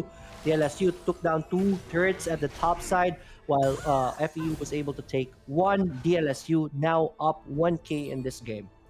Yeah, they're now really up for more here on the side of the LSU. They were able to take a lot of people down, and I wish that they're gonna go for more. FEU Tfx, they're going for rotations that they're trying to get here. Very reactive sila, as I said a while ago, and Viridis Arcus are the ones who is gonna be pulling the trigger every time. Yeah, man, true. But yeah, TFX wanted to go for a rotation right here, but there's a good ward rate from the LSU. Because of that, Kaisa took a big poke from the virus. Here comes Wukong Hon, has his sights on one Poppy. What is that? Kailangan ko pa sana ng maayos, so 150 lang yung laging pasa ko yung 1 Poppy. 150, and 1 Poppy right there. Here on the bottom side, there's going to be a fight, and that is going to be a dead Diana. And that is a win once again for DLSU. Here comes the chase. Hone is going to go for for the couch. That's going to be on point. Wow. With the Cyclone, good wombo, good combo on from the side of FEU. They're going to take down, and I guess the Riven is going to go down also. As she is in a tight spot. Rogue will just try to let the turret take him down, but that is still a score for the Lulu. Shutdown kill for the support. Yeah, and that was really nice. The LSU, going in. Oh, another fight right here. Varus sends out the ultimate right there, but it's only Tam in the fight. 1 Poppy will have to use the ultimate right there. He didn't do so. But yeah, everyone's still okay. Yeah, ginamit pa rin yung ultimate ni 1 Poppy right there. So no deaths right here. Only Tam dying right there. So DLSU gets something out of it. Ooh, that was really brutal. Nagulat ako doon sa damage coming in from the side of DLSU from Lotus, honestly. That damage from the piercing arrow was just too much. It's a good thing that Tfx knows how to react against it. Yes, definitely. But yeah, well, Lotus is starting to become a problem right here. At this point, si Wukong lang talagang pwede makapasok from FEU side. So let's see how they're going to be dealing with the next team fight. And I guess this is where the next party is going to be, at the bottom part of this river. And everyone knows the address. And it's going to be a big fight. Let's see paano po ito isa set up ng both teams. As Dragon is already started right here by FEU. Dragon HP is already down, and it's go time for the LSU, and it is going to be Singe. Big steal right there from the LSU. Once again, in courtesy of Sinza, and the fight is on. That's a double kill for Darius, though. This is bad for DLSU. Yes, you take the Dragon, but we will take everything from you. FEU 6 to 10, 9 minutes in. Yeah, the load, that is a good ace from their side. They didn't even take the dragon because they know that most of the members of Veritas Arcus are going to be fighting against that, and TFX just reacted accordingly.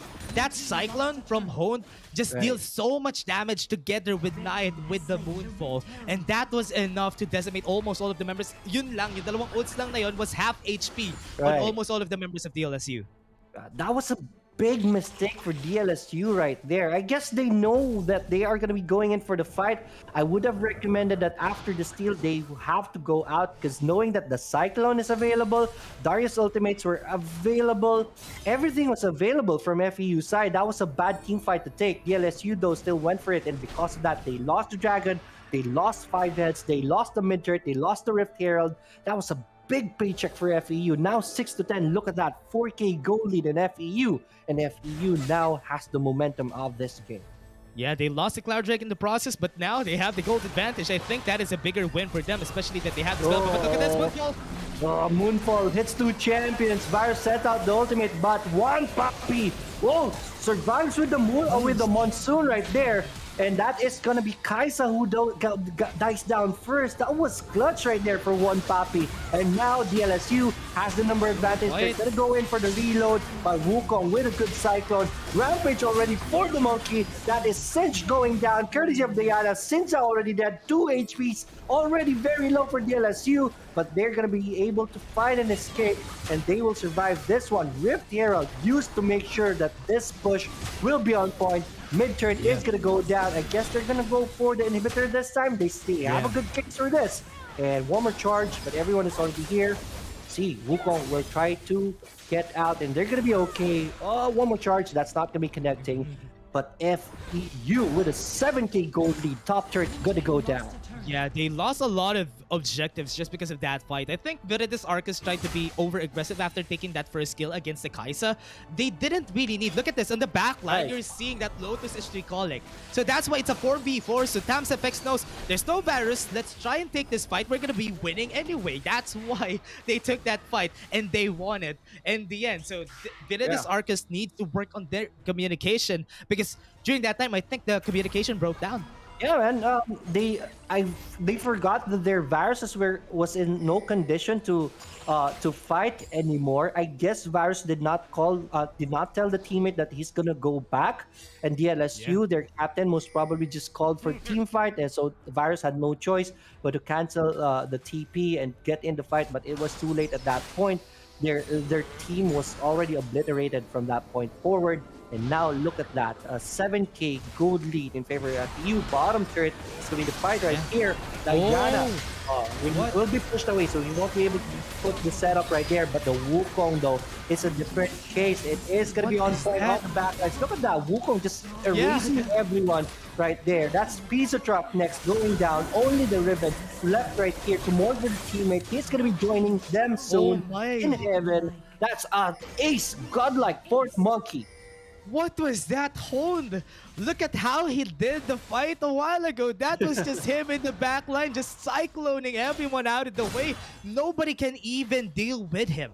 And because of this Wukong pick, they basically nullified Lotus. Lotus really wants to poke it out, but because Hone always goes to the back line, they wouldn't be able to answer anything. Now with this Mountain Drake, that just gives Ho a lot of chances to go in later on. Mas makunat na siya. That is just not, unfortunate for Veritas Arcus. Yes, definitely. That's 2 dragons already in the pockets of FEU.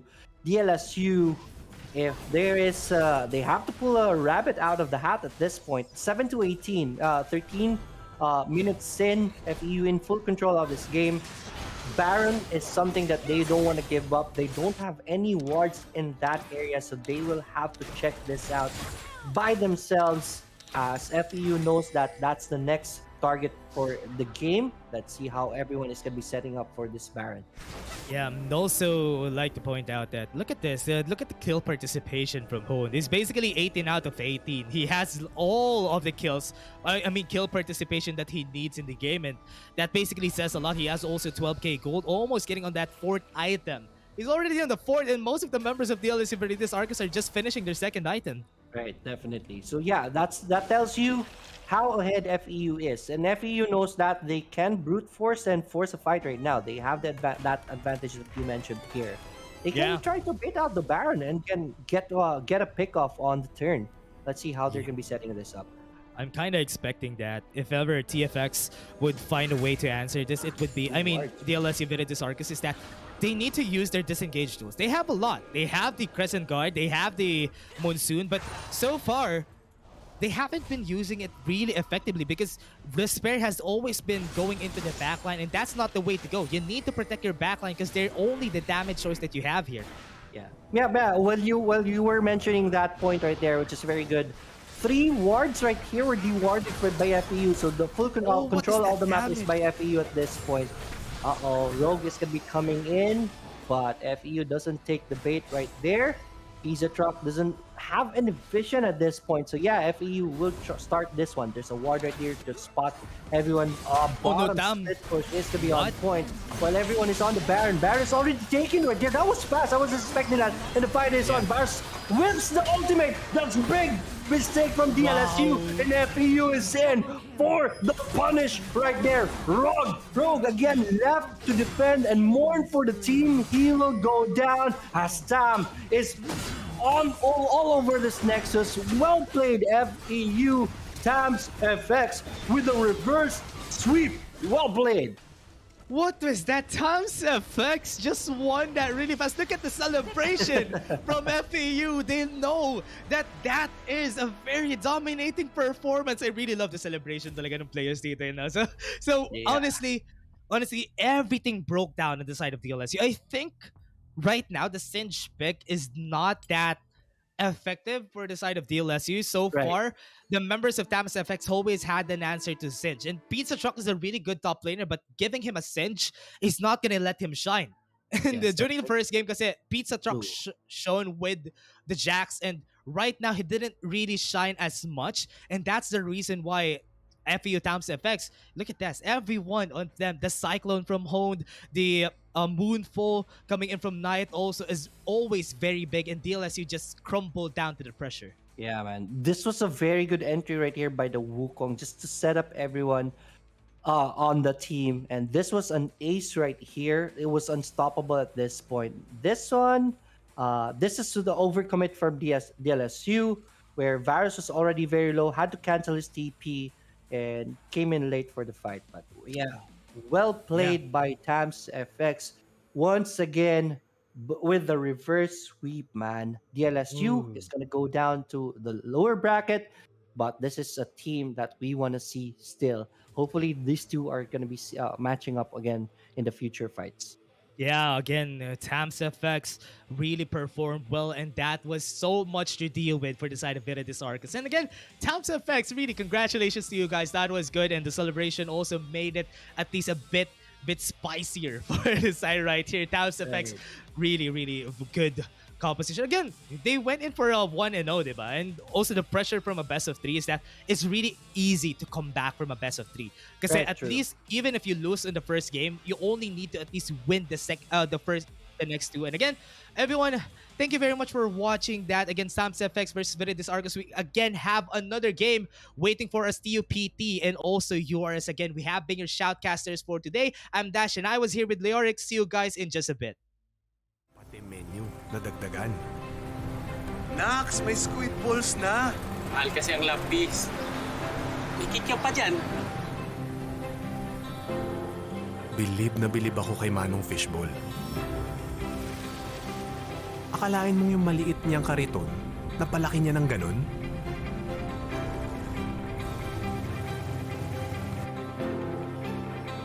Ang nagagawa nga naman ng pangarap ng isang magulang. Anong grade na ba yung anak niyo?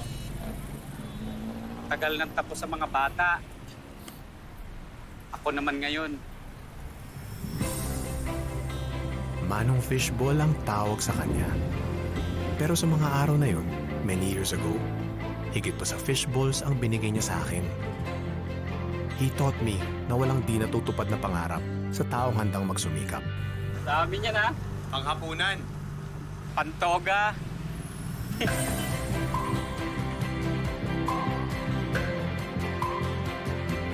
Atin ang pangarap. Atin ang pagsisikap. Hello guys, welcome back here in AcadArena. This is of course your University Alliance Cup Season 3 for League of Legends Wild Rift. My name is Dada, of course together with me is Papi Dash, and of course this is going to be the second series in our Division B. Before we do proceed, of course we'd like to highlight as well that University Alliance Cup is not possible without our amazing sponsors and partners. So UAC 2021 is powered by Globe Telecom, Logitech G, and Twitch Student. And here we go, Papi Dash. Very excited for this second series. And can you give us a highlight on what's going to happen here?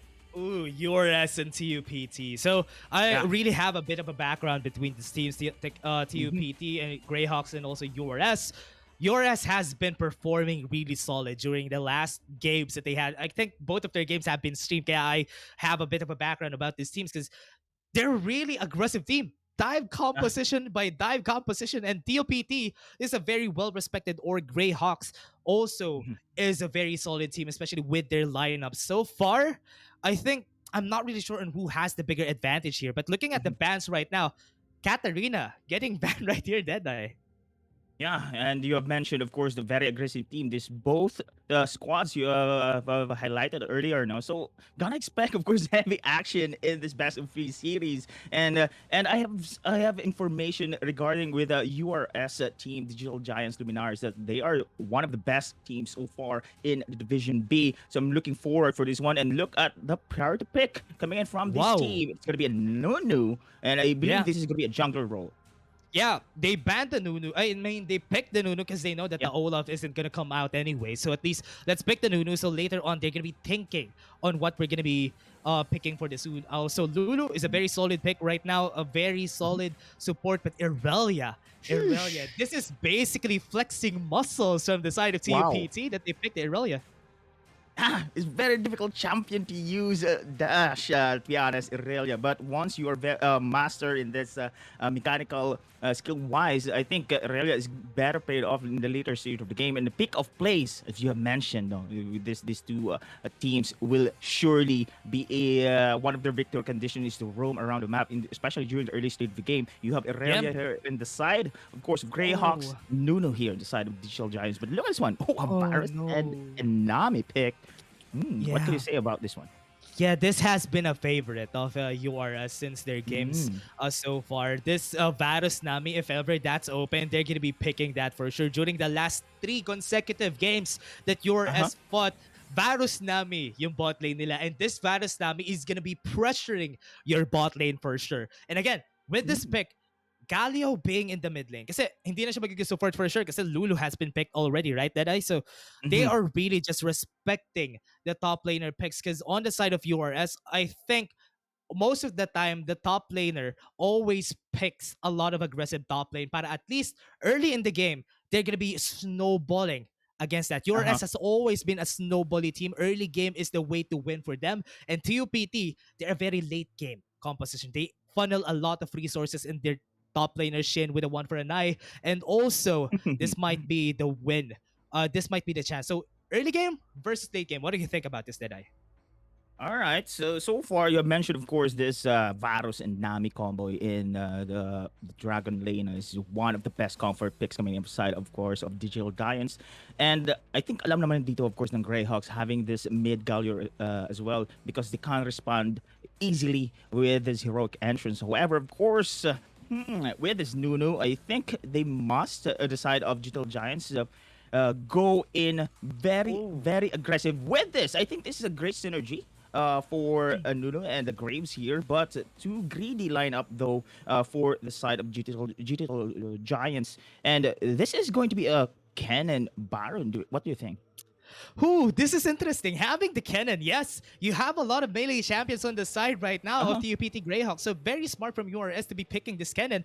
But right now, they're pulling themselves back on the back seat, right? Because we have seen URS being super aggressive, but now they're pulling back a bit. So they want to go for the very reactive pick, waiting for the enemy team to get in. Graves would be on the top lane for sure to at least react to the Renekton pick. Okay. But right now, I think on the side of TUPT, yes, they have a lot of melee champions, but they only have Corki to work with when it comes to the damage. And I wish this Corki, who would pull out a hero play for the team here. But I'm pretty much concerned with the lineup coming inside of Grails, to be honest here. But okay, Yeah. Baron Lane Cannon, it is for the Graves here in the mid. To be honest, Dash, this is going to be my first time to see this kind of team composition right now coming inside Digital Giants. But no doubt in the Dragon Lane, very solid here. We had Nami as well as the Virus here with a great poking potential here. And I think Cuckoo against Cuckoo, Corki rather against Lulu here. It's a pretty much a big advantage coming in from a Varus and the Nami combo. What do you think? Yeah, the Varus Nami combo, Corki also, we all know Corki, late game monster. But if ever the late game is delayed, the Varus would be That's true. having an easier time in the early game because we all know the piercing arrow deals a lot of damage. But I forgot to point out here, Deadeye, it's Irelia in the jungle. So this is something different Okay. for the side right now of TUPT. So they're going for a very Maverick-ish type of play style here. Having the Irelia, yes, we don't know. The Irelia doesn't have a lot of wave clear, so maybe that's the pressure. But Irelia has a great late game, especially skill matchup. If the player has a lot of skills, maybe TUPT Greyhawks has something going for them here.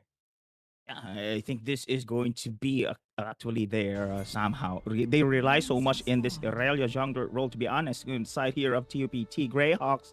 And let us see what is going to happen because, ladies and gentlemen, this is going to be the start of our second series here, Division B. Game 1 between URS Digital Giants versus TUPT Greyhawks. Yeah, and also we're going to be going in for the game right here. Very aggressive in the mid lane. They really just want to put in the pressure. And we're seeing right now your ass going for a very good invade. Yeah, as expected, of course, Dash, you have mentioned this one. A very aggressive team indeed coming inside of your Look, What is 4-man this? commitment here for the vision for that red buff, and they did successfully taking this on the side of the Nunu. And look at this one on the side of Greyhawks here. Not do anything about this one, but to disengage. What is this? Oh no, Deadeye. Looking at this, URS Digital Giants now has the advantage. You delayed the power spike coming in from Ryu. He's only level 1 right now. His Teresis is already almost going to a 3. That basically kills the jungle phase for the side of TUPT. Yeah, and you have mentioned, of course, Dash, that this Irelia is one of the key here victory conditions from the side of TUPT. Now they know, of course, the side of URS, they know how to shut down this Irelia, but that invasion, you had also mentioned that both teams are very aggressive, but I did not expect that kind of aggression we have just witnessed in the early stage of the game. Yeah, and also, this is really good from this adaptation that they have from the side of. Honestly, what you want for Tornado is to snowball the early game, or at least get stronger until the late game, right? And that just takes off the pressure from the Galio. Kasi we all know Galio against a mage in the mid lane has the advantage because he's really tanky. But now with the Justice Punch, though. Ooh, the follow-up here. Here comes the greatest snowball. It misses, though. But this is what you want. This is what URS want in the early game. They need to dictate the tempo. But meanwhile, another Justice Punch and a combo with a Winsome War. That is going to be the first blood in the game. Yeah, and that is going to be it. Well, Tornado falls down pretty easily, and we all know with the damage coming in from Shunpo, it's really expected that they're going to be winning that early game. They just punish the engage coming in from URS during the first part. So far, that is great. Nice, of course, counter attack coming in inside of TUPT Greyhawks. They need to be very careful because alam nila, of course, URS Digital Giants right now will continue, of course, to show aggressiveness here. But meanwhile, of course, you have mentioned of this matchup as well in the middle lane. That is going to be a Graves versus Cigaleo. So this Graves right now is so far having the advantage with a poke, but nice kill in the middle lane. Speaking of which, almost a rotation kill as well coming on the side of Irelia, but we haven't seen so much activity right now. Aggressive plays coming in inside TUPT Greyhawks. Yeah, I think Irelia Ryu is not a slack either, even though we said that he's gonna be having a harder time just because yung red buff niya kanina ay nakuha. We're not seeing a lot. He's really just focusing on farming, and that's working out in their favor. Now with the level 5, they have the ultimate coming in from this Irelia, which might be a really hard thing to deal with later on. They still want to go for the pressure. Here Ryu is going in. Here we go again. Look at this one. Oh! Oh, slicing shuriken, and then another invasion. Oh, look at the heroic entrance to go for the counterplay, but then again, nice sustain. Here comes the knock up here, backs away from the side of Nuno, but this is going to be a chase. And look at the punishment for that early aggression coming in inside of URS Digital Giants. Yeah, good reaction from TUPT. They were able to preempt the gank again to the red buff. They were able to get the red buff. They were able to get 3 kills. Now, TUPT has the advantage here. I think URS are overestimating their damage potential in the early game. Cannon and Graves don't have that much. They only have CC to work with the smoke screens, and you'd still need the first item for Tornado to be racking up the damage. That's why right now, na-force sila mag-Grip Herald na lang, and they're not contesting this Infernal Drake. Yeah, man, that is the key word. They just underestimated indeed the power coming in inside of TFT Greyhawks here. So far, they're forced their way in into the referral this time around. They have a vision though. However, of course, mas malaking advantage here for the side of TPT by taking that Infernal Dragon. But meanwhile, it is going to be Kira bouncing away with a flash. However, being chased tail. A 3 versus 1. Another great kill coming in from the side of TPT Greyhawks and taking as well that Infernal Drake. Oh no, the good timing though. Ooh, oh, flashes back, but then it flashes in. Here we go, surprise! Another kill for the side of Greyhawks. This is not the way that URS wanted this to happen, honestly, but at least they were able to take a very big objective in the mid lane. They were able to at least react with the tower, but again, bot lane will get this right also. Oh, top lane! And ooh!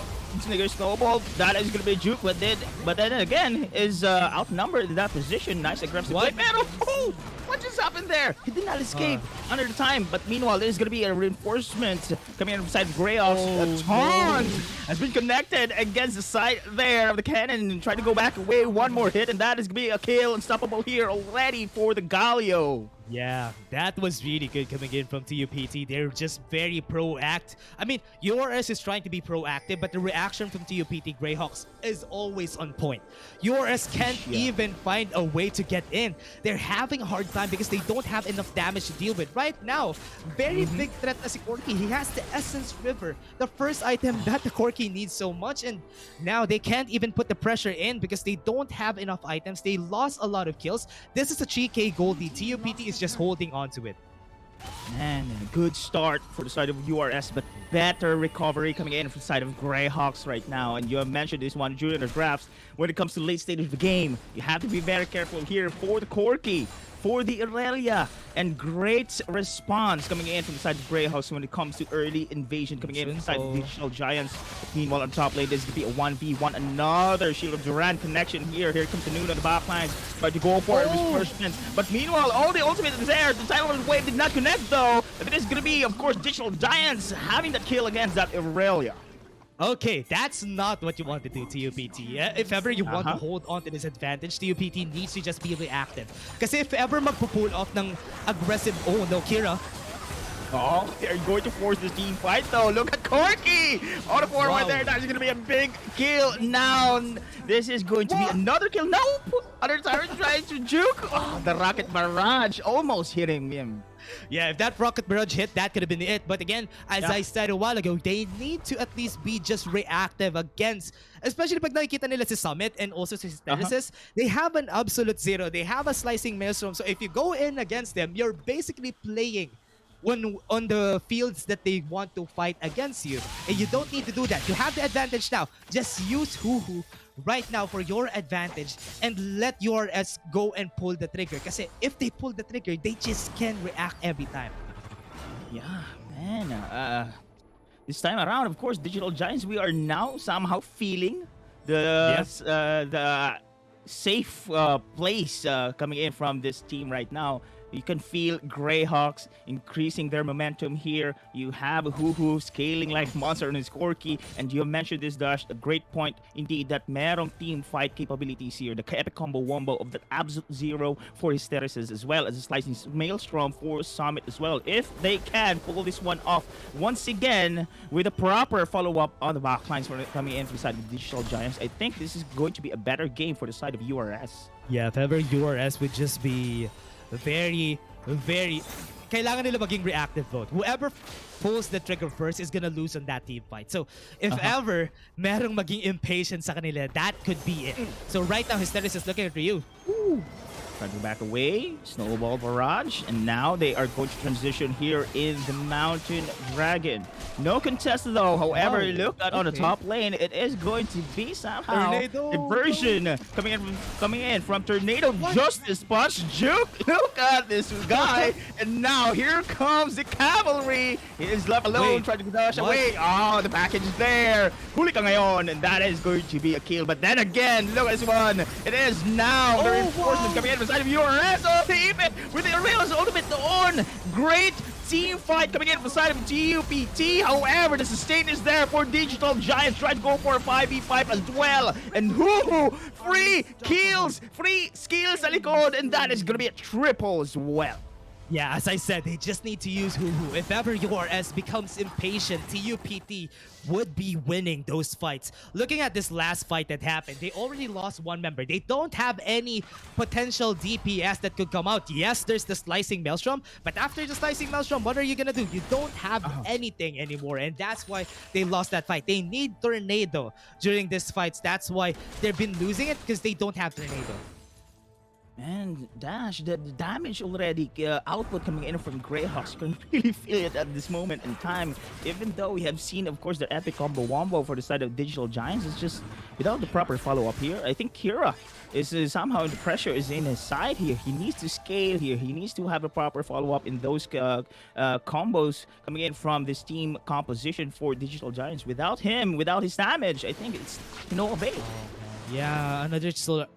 This what's hard here that is that this Hoo-Hoo already has the Solar Charge Blade, so that is just gonna be really hard to deal with. He is dealing a lot of damage, especially magic damage at that point. So if ever they want to win against this, I think they need to build a lot of magic resist on the side of URS Digital Giants, because right now it has been a menace to deal with. But looking at this, right, Tornado also has 2 items, which is really interesting to me because they have been losing the fights, right? Yeah. What is that? Maybe what a great zone. We have seen the team fight. But speaking of which, a flanking maneuver. Oh, the Taunton 2. What a great initiation coming in from the Cigaleo. But then again, here comes the team fight. Slicing Maelstrom. Again, no follow-up. Time and time again, Digital Giants trying to pull off their epic combo wombo, but without the damage. It's just nothing to the side of Greyhawks. Yeah, now's the time for TUPT to be winning this, honestly, because they can now pull some triggers if they want to, because Tornado has not been joining the fights that they need to deal with, because if Hoo-Hoo comes in, that's going to be the damage. Look at that. Oh my, that's a big kill once again. A godlike for Hoo-Hoo. Hoo-Hoo indeed. It's gonna be sad here feeling coming in from the side of Digital Giants. How can you stop the scaling monster coming in from this Corki? Hoo-Hoo right now going into his 3rd major item here in this game. Anyway, they have a disengage here, Dash. They have a tidal wave here for the side, of course, of Afu. But then again, we haven't seen so much, which goes one team fight advantage in this moment in time for the side of Digital Giants. Yeah, they need to find a way to go for a fight that has like 5 people, because since a while ago they've been fighting 4v5s for 4v5s. They have not been utilizing the Varus pick that they have right now. Varus wants to poke. Varus wants to deal damage first before engaging for the team. But so far, TUPT always pull the trigger and walang time. Kumbaga, walang time si Varus mag-deal ng damage. And we have seen in the early stage of the game, Dash, that the side of Digital Giants just continue to pressure, continue their early aggressive rotations there, even still in the red buff in the early stages of the game. But the change in our graphs because of Greyhawk's instant response, especially here this Cigaleo mid, very valuable of that heroic entrance time and time again, countering, of course, that heavy aggression coming in from the side of Digital Giants. Right now, they are now going to go for this Ocean Dragon once again. No contest because Digital Giants gonna do anything about this one. Oh, again, Ocean Drake is just really good for TUPT. Everything is just going in their favor, but bot lane, though, okay, should go.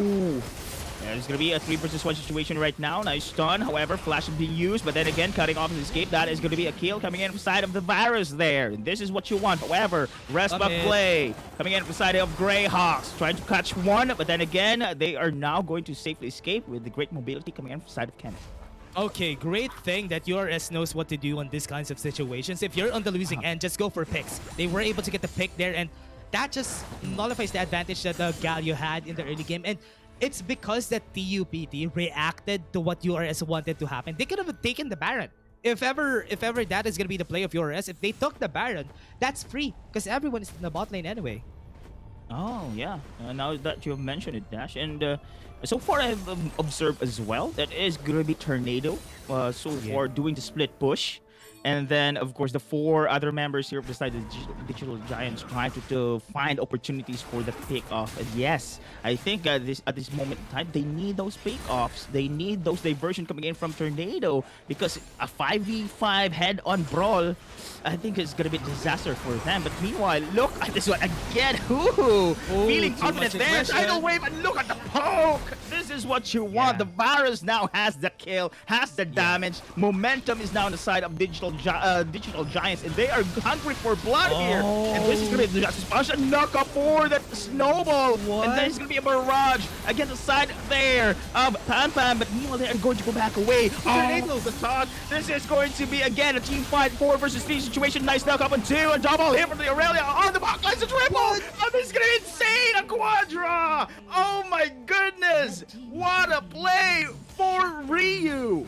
Wow, what a quadra kill on a 3v5, honestly.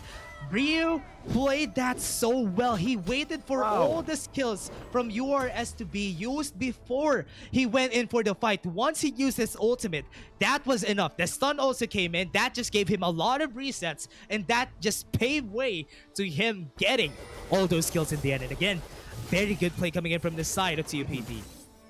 Man, but that was a time for the side of Digital Giants, Dash, that they have gained somehow the advantage, the momentum, but Ryu out of nowhere just pulling off that incredible play to stop, of course, the advance coming in from Digital Giants. And I think this time around we can say Digital Giants now has the firepower. The poke coming in from that virus here has already the damage they needed for the follow-up. Now they are hunger for some more kills to go for aggressive rotation, but there's gonna be a Baron somehow. Tingnan natin. Yeah, especially with this Relentless Grudge already on the hands of the Bears, it just deals a lot of damage. And Summit also waiting for that next item. They have 2 items already, waiting for that Moralonomicon if ever they're gonna be pulling that out. Because there's a lot of sustain going through for the side of TUPT, especially because they had the Ocean Drake. So long drag fights is the way to go for TUPT. URS needs to go in and go out. Because if ever they go with the way of TUPT, they're going to be on the losing end because sustain beats a lot of poke in your composition. And Tornado, even though he has a lot of sustain, he doesn't deal as much DPS as what an Aurelia could do.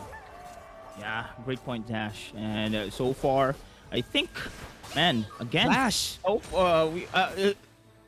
they are going to go back away. I really thought that was going to be an initiation coming in from the side, of course, of Hysteresis there. And they are waiting for this Elder Dragon here. There's going to be a major team fight brewing in this game. But so far, sinabi mo nga, of course, Dash, kung sino mauna mag-initiate dito will be having a great advantage here. But look at this one. It's going to be somehow a careful positioning where we're looking right now. Again, Aurelia trying to go for this bait on the backlines. Look at Renekton on the forward, on the backlines. Oh, the flanking maneuver on Tornado there. Trying to go for a steal, but it is not successful there. Slicing Melcher has been used. Pero look at this one. The stasis pops everywhere. There's going to be a clean-up party here again. However, look at... Oh my goodness. Ooh, once again with a free kill. A team wipe. What just happened there, Dash?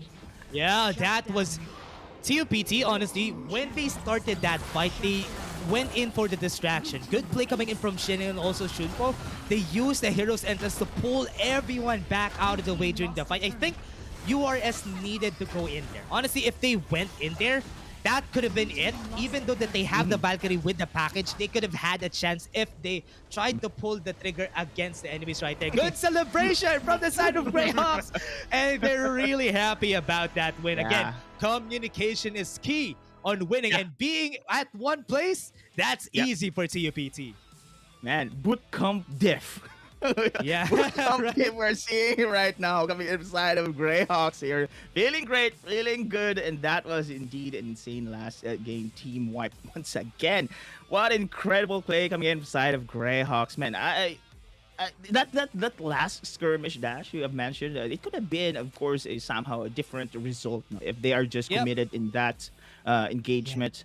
However, you can really tell that URS Digital Giants there have some doubts if they are going in, or they're just Yeah. waiting for Tornado to initiate the team fight and the flanking maneuver. Yeah, they waited. This is basically their playstyle, right? URS wants to Uh-huh. get the early game in their favor. But hindi nila na-fulfill kumbaga, yung basically yung goal nila na maging malakas in the early game, and TUPT just Uh-huh. used that in their favor. Irelia is strong in the late game. Corky is super good in the late game, and that is just what dealt them.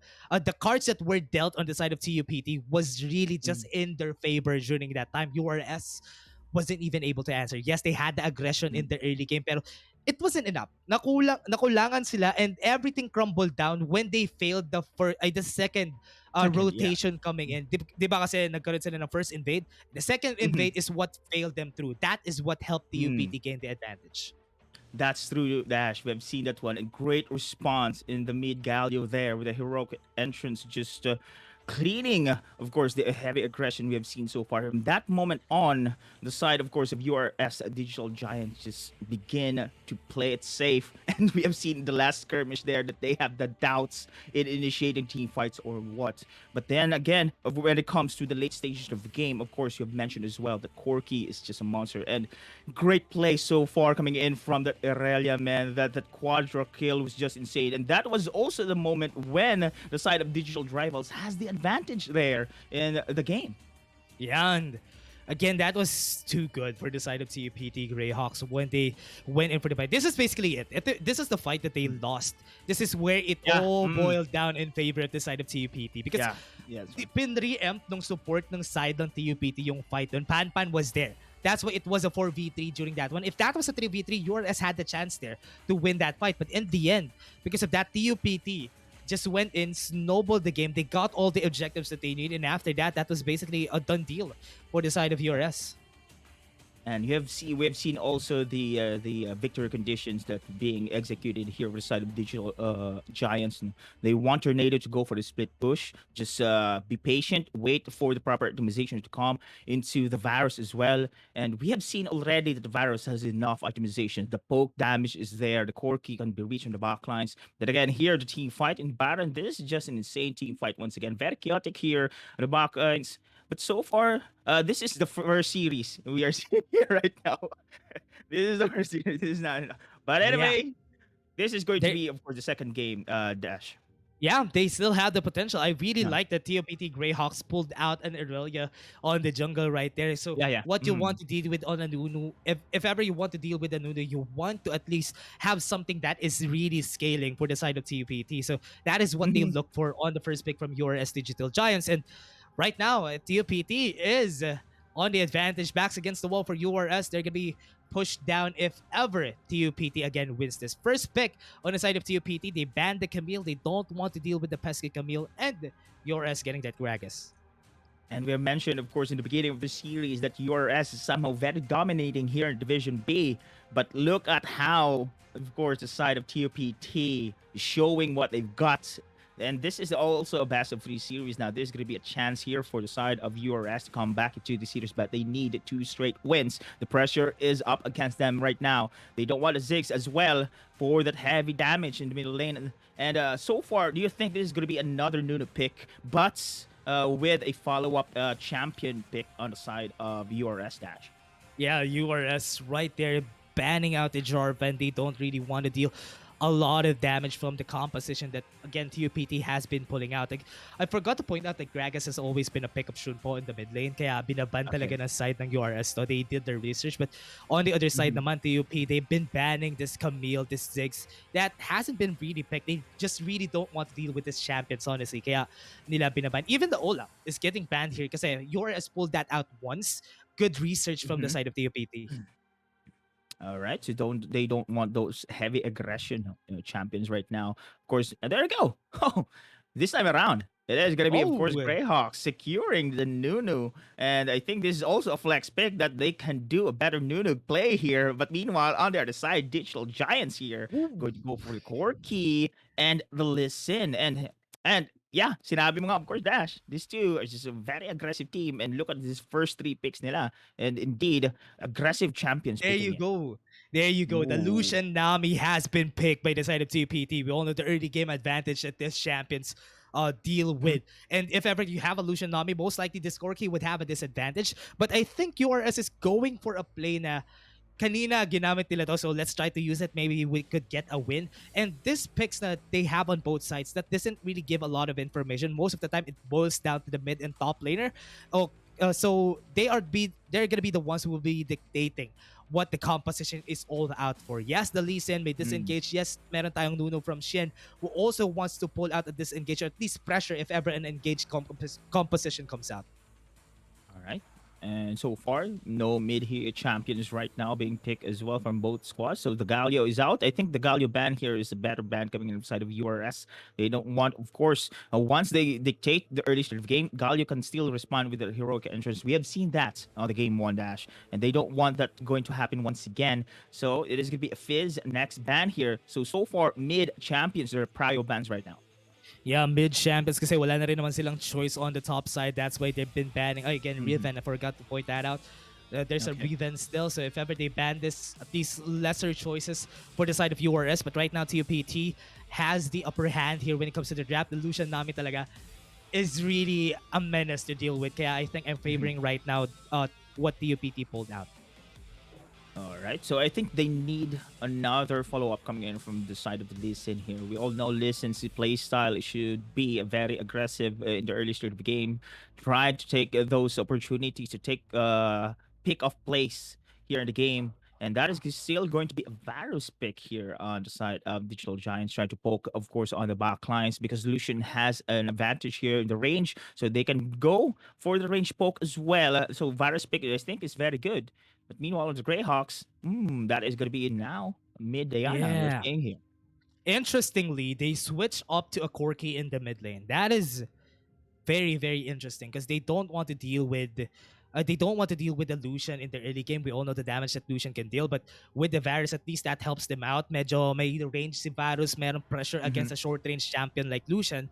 But the Diana pick is what I like here. With the Nunu and the Diana, the Moonfall to the Absolute Zero is hard to deal with, honestly. Kaya, again, with the Renekton on the top side also, has been really good on their side. The Darius has been picked because they want to at least deal with the Renekton. Yeah. Easy pick, of course. No doubt it's going to be a Darius indeed up against that Renekton here. But okay, there's going to be, of course, a two Marksman here is seeing coming in from the side of URS. The Corki mid up against the Diana here. But of course, when it comes to a team fight as a whole, I think I'm going to be favoring here the side of Greyhawks. Too many, of course, synergy of skills here when it comes to a 5v5 brawl. Meanwhile, digital rivals here, of course, they have to rely for this listen services here in the early aggression here. If they can do so, I think it's going to be a better space being given here for their side, for their, of course, core champions here to scale in the late stage of the game because this is their victory conditions now. Try to hold out as much as possible, create space to do this listen, and let's see if this execution will be, of course, enough against the side here of Greyhawks.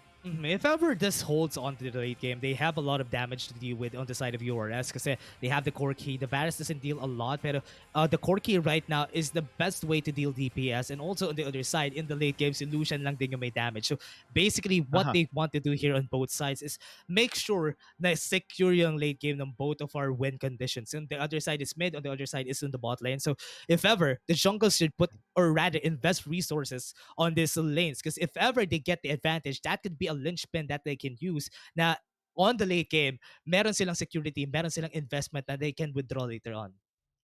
Yeah, and I'm pretty sure they can hold on in the DR lane as well. Nami, Lucian, still a great duo champion combo here. Great sustain as well. Disengage just in case, of course, we are going to see some heavy aggression play coming in side, of course, on the side of URS Digital Giants with that tidal wave. But meanwhile, here in the middle lane, it's Jesse here, a second game natin. Early, heavy aggression once again coming from the side of URS. And I think this is going to be a similar situation we're seeing, pero inabangan na. And kind of the side of Greyhawks, they know that this a team of the Digital Giants will try to pull off the same scheme here in the game. Yeah, they're waiting for it, and that is going to be good for TUPT because at least now they know how to deal with the surprise that URS pulled out a while ago. And if ever TUPT, they should just keep this up. Giving Varus the early level 2 dahil wala si Lulu doon sa lane na yun. Kafu just gives him a lot of space to deal with. But Lucian and Nami, they're going to be putting pressure on that Varus if wala siyang kasama.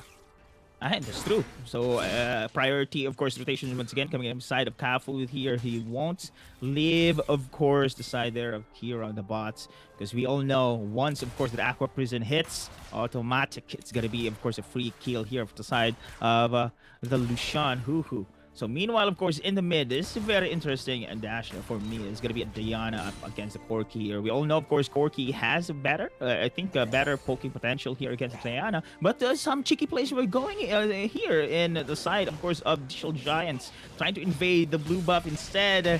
And as well, now information has begun, but it's too late here for the side of the Renekton. And again, wow, look at this one. Another rotation here coming from the side of the Nuno. It is going to be a 3 versus 2 situation. This is going to be a team fight once again. Nice upper hand there, flashes back, but then this is gonna be a chase. Oh, another flash. However, look at the listen. That is gonna be a kill. However, the Diana joining in the team fight as well. This is going to be an incredible team fight. Oh, the 4 versus 4 situation we're seeing here right now in the upper river. However, there's gonna be a flash in, trying to go for the kill, and that is a support killer we are seeing here, Dash. Yeah, I was surprised on how URS was winning during that fight. That was Hysteresis. Look at how he moved throughout this fight. Shin fell down. Hysteresis was still dealing some damage. He even flashed in for the kill, and he even killed Pan Pan. And he look at the sustain. He was there for the longest time, and that's why Kafu was able to rotate back. Even though late sa rotation yung URS, it was enough because Hysteresis held on for so long. Sorry. Yeah. Man, Kafu is like a boss there in that skirmish with the shields coming in from his skill there. That Lulu is incredible as well. Sustain is the key, especially here this early stage of the game. It's very valuable talaga. But meanwhile, here in the bot, it is going to be who still they are going to rely for this player to scale up in the late stage of the game. A nice upper hand here, though, on the top lane. There's going to be a Brawl versus Shin. 1 for an eye against the side of Cigaleo.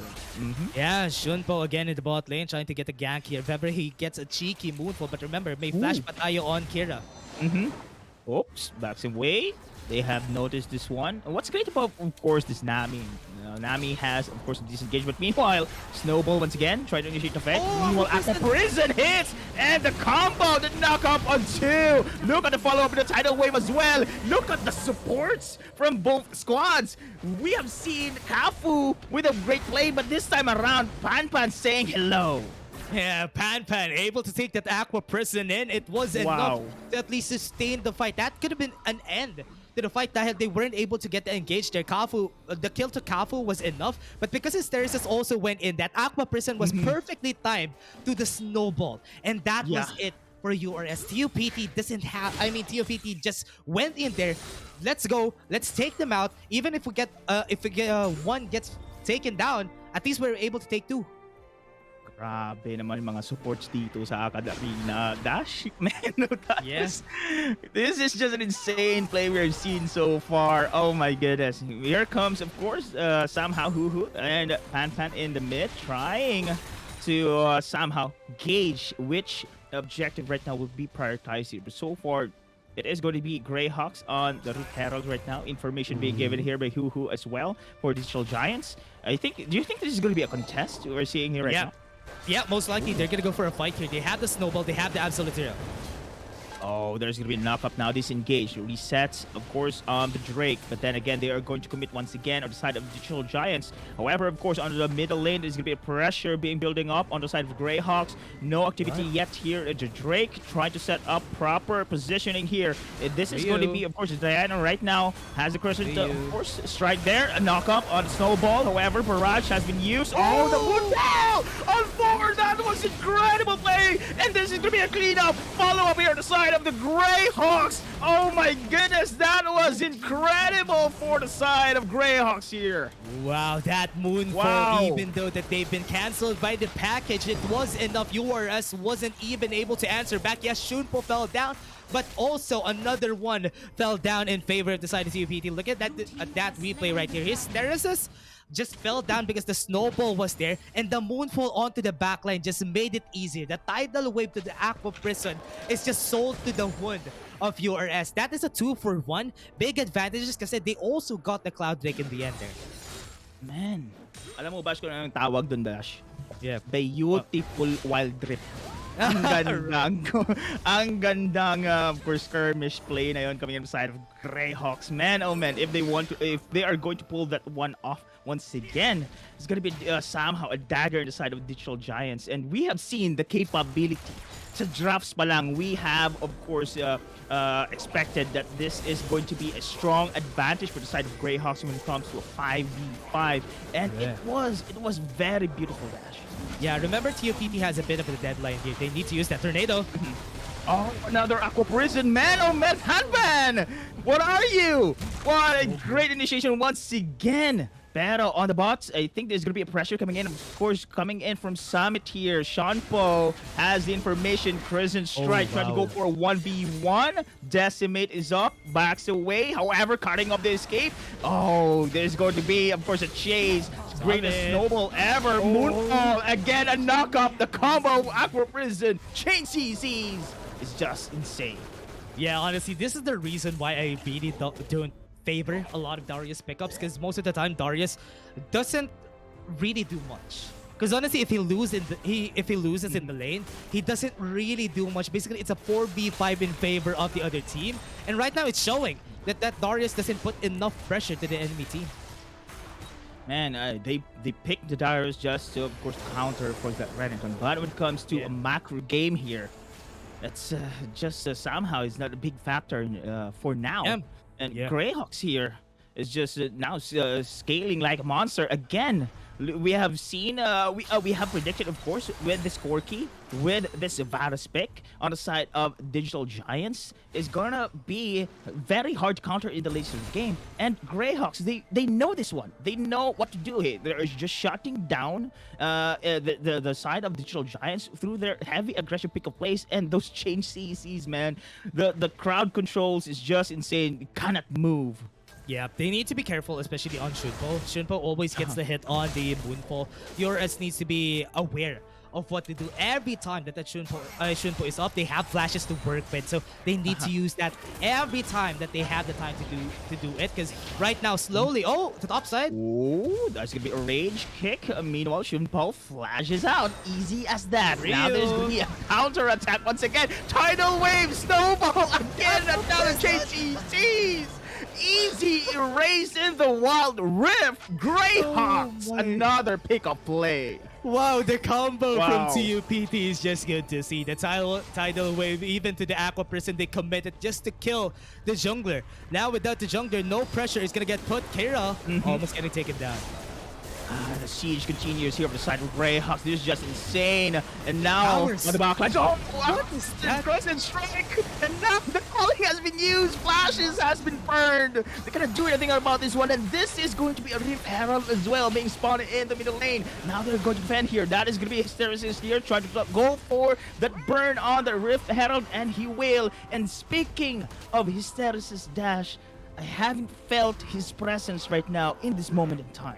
Yeah, a while ago in the early game, yes, his presence was there, but right now, he's not really showing as much, because most of the time, na-deny sila ng pressure ng isang Nuno, and we all know how Nuno is. Nuno is just gonna be putting pressure in the early game, para at least the carries would have a better time in the late game. But right now, 4 people in the jungle.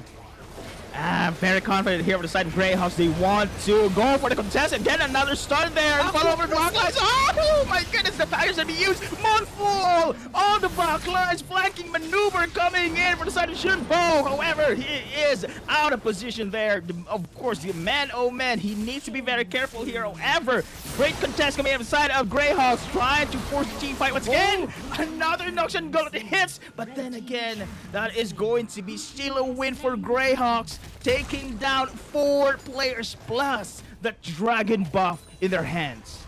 What was that? Look at this. Look at this replay, everyone. Look at that Aqua Prison Wow. hitting 3 members. That was enough. Woo! And also, that Salt to the win again. That Moonfall is always so good. Shunpo and Pan Pan are just so good at hitting all those skills. The AoE have been hitting more than it should. Because most of the time, we're expecting only 1 or 2 is going to get hit.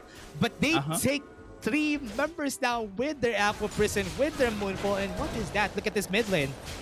Oh, this is going to be, again, very confident solo play coming inside of Shunpo. Here comes his Decimate, trying to go for a chase. Again, the rest back play. Tidal Wave. However, no follow-up there on that greatest snowball ever. But then again, if that hits time and time again, this too, Han Pan and Ryu, their epic combo wombo is dealing so much damage here against the side of Digital Giants. But this is going to be, again, a prolonged team fight in the middle lane. Again, another snowball here, trying to make some space for this Rip Herald takedown. Rather, it is going to be taken here on the side of Ryu. Yeah, that was a good play coming in from TUPT. Took again a Rift Herald. A lot of those objectives are coming into their side, even though that's the case. 1.5k gold lead. It's not really that big for TUPT, but getting these objectives, you're set for the late game. It's okay. It's okay if you're not getting stabilizing the gold lead. But again, top lane though.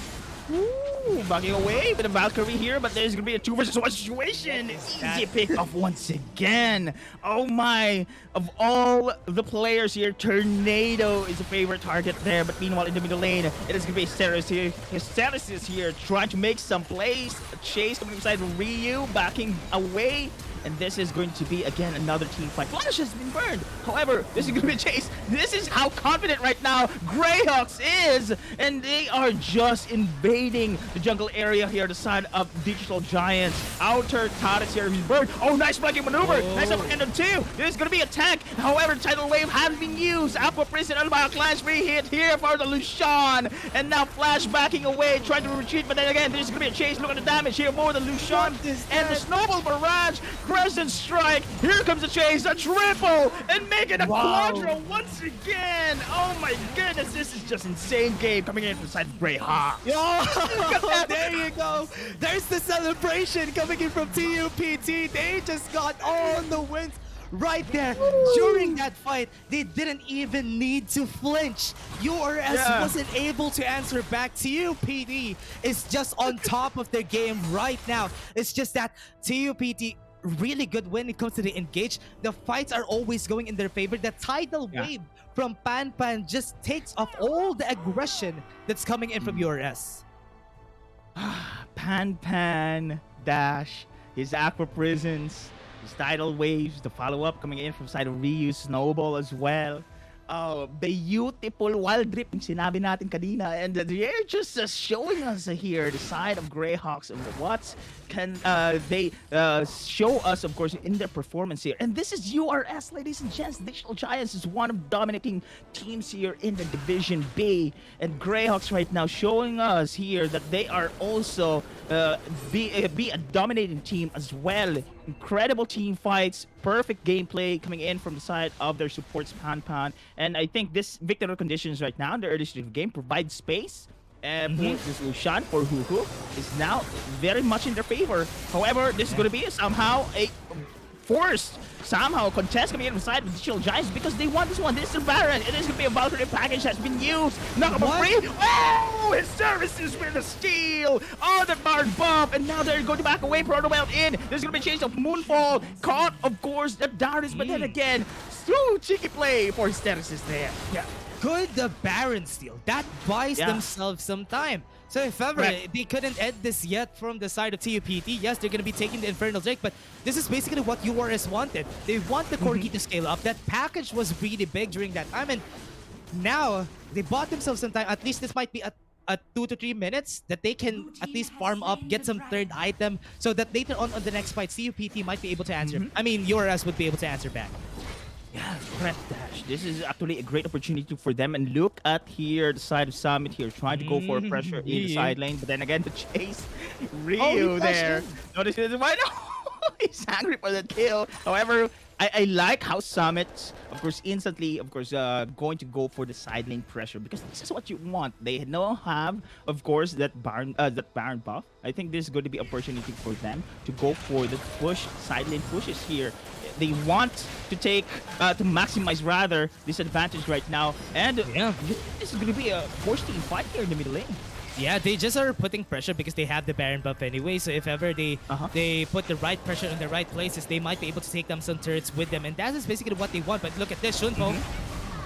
Once again, caught in the middle with a Moonfall Tidal Wave combo and instant pickup against Kaifu. And Lewis, what just happened there? However, follow up on the back lines. It is going to be, of course, instead of just splashes back. Oh, almost tornado. Oh, the snowball barrage didn't hit, but that was just a clutch game. It is going to be Summit once again, sacrificing his life and trying to delay, of course, the siege in the middle lane. But this is incredible defense coming in from the side of Digital Giants. Yeah, TUPT just taking all the fights that they can because they know that they have the advantage still. And with Hoo just having a lot of items in his favor, you wouldn't hold a candle. Anyone would be able to fight against Hoo at this point. So URS, even though that they have been trying to take some kills, Shunpo fell down right there, but it's still a 2-for-1, still an advantage for the side of TUPT. Yeah, advantage is for TUPT, but you know, Dash, I got a feeling here that Digital Giants now has somehow climbing into this game. Now they have somehow their composure gaining up, and Digital Giants somehow also trying their best to brawl 5v5 team play, but Ryu, I'm just scared from this guy, man. His snowball there is just anytime can knock you up, and instantly the rest of the team here, the side of Greyhawks, would just follow up, or even the tidal wave coming in from the side of Pon is a great initiation as well. And look at this one, Summit trying its best to provide side lane pressure here. So that Baron buff did delay this game, and however, that delay is somehow is an advantage here for the side of Digital Giants to go for that resets and of course their itemization pickups. Yeah, they're just waiting for the side of TUPT to slip up just once. If ever TUPT slip ups just once, that could be Simon. But look at this snowball in the backline. Oh, look at the flanking maneuver. Moonfall on free once again. This is just insane. Mechanical play, and look at Lucian. Free hit on the backlines. Double here for Shunpo. That is just a disaster we are seeing here, ladies and gentlemen. Greyhawks right now, incredible outplay with a flanking maneuver. That is going to be a chase and rampage here for Shin. And look at this one, apprehended one. However, will this be enough? Look at the damage already here. Lucian, this is just insane. I think this is the game. Celebration coming in from the side of Greyhawks here. Lower right camera. And they're just feeling it. Yeah, let's go TUPT. What a good play coming in from this guys right there. Ang masasabi lang talaga natin, bootcamp diff for the side of TUPT. They were able to get the win there. And that's just so much from the side of TUPT. Good celebrations, good play coming in from both of our sides. That is a good victory coming in from the sides of Greyhawks. Again, URS, they did their best to get the win there, but it wasn't enough. It's just that TUPT, especially Ryu and Hoo, are always on top of their game. Ryu putting the pressure, and Hoo always gets the advantage in lane, even though na hindi dapat siya may advantage in lane. And that's what I like about TUPT, because Hoo is always finding a way to win those fights. Man, oh man. We have to give credit as well, of course, for the supports and the jungler here for the side of Greyhawks. They're just insane. Their epic combo, Wombo, and Nunu, and the Nami pickup. Just insane. And I'm really concerned, to be honest, Dashna, that the digital rivals here could have won the game if that Varus and the Corki has the proper optimization. But of course, TPT don't want that one. They don't want any. They don't want to give any breathing space here for them. Yeah. Incredible play, incredible gameplay indeed for the side here of TOPT. Oh my goodness, this is just insane.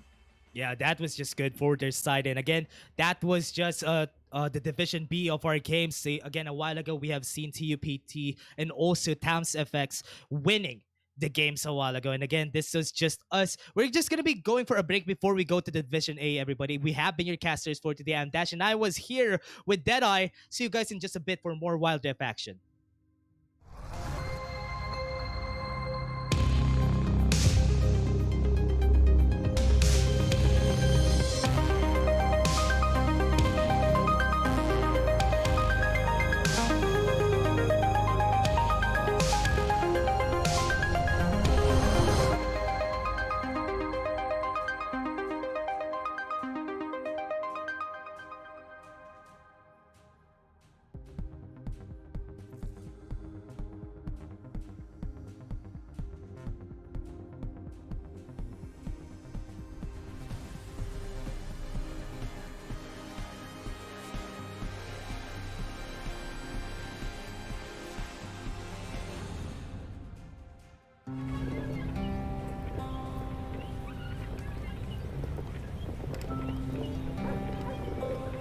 Manong Fishball ang tawag sa kanya. Everyday siya kung dumating. Kaya parang institusyon na siya dito sa area namin.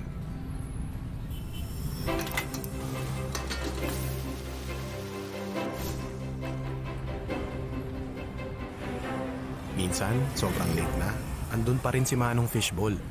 Ginagabi kayo, Manong! Enrollment eh. After some time, yung kariton ni Manong Fishball nadagdagan ng may bike. Hanggang kabilang kalye, nagtitinda na rin kayo, Manong? Pang notebook. Sunod na taon, pati menu nadagdagan. Nax, may squid balls na! Mahal kasi ang lapis. May kikyo pa dyan. Bilib na bilib ako kay Manong Fishball. Akalain mong yung maliit niyang kariton, napalaki niya ng ganun?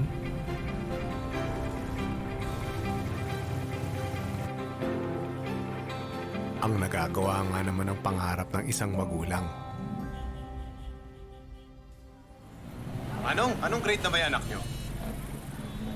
Tagal nang tapos sa mga bata. Ako naman ngayon.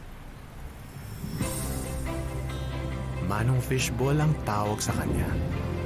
Pero sa mga araw na yun, many years ago, higit pa sa fishballs ang binigay niya sa akin. He taught me na walang di natutupad na pangarap sa taong handang magsumikap. Dami niya na. Panghapunan. Pantoga.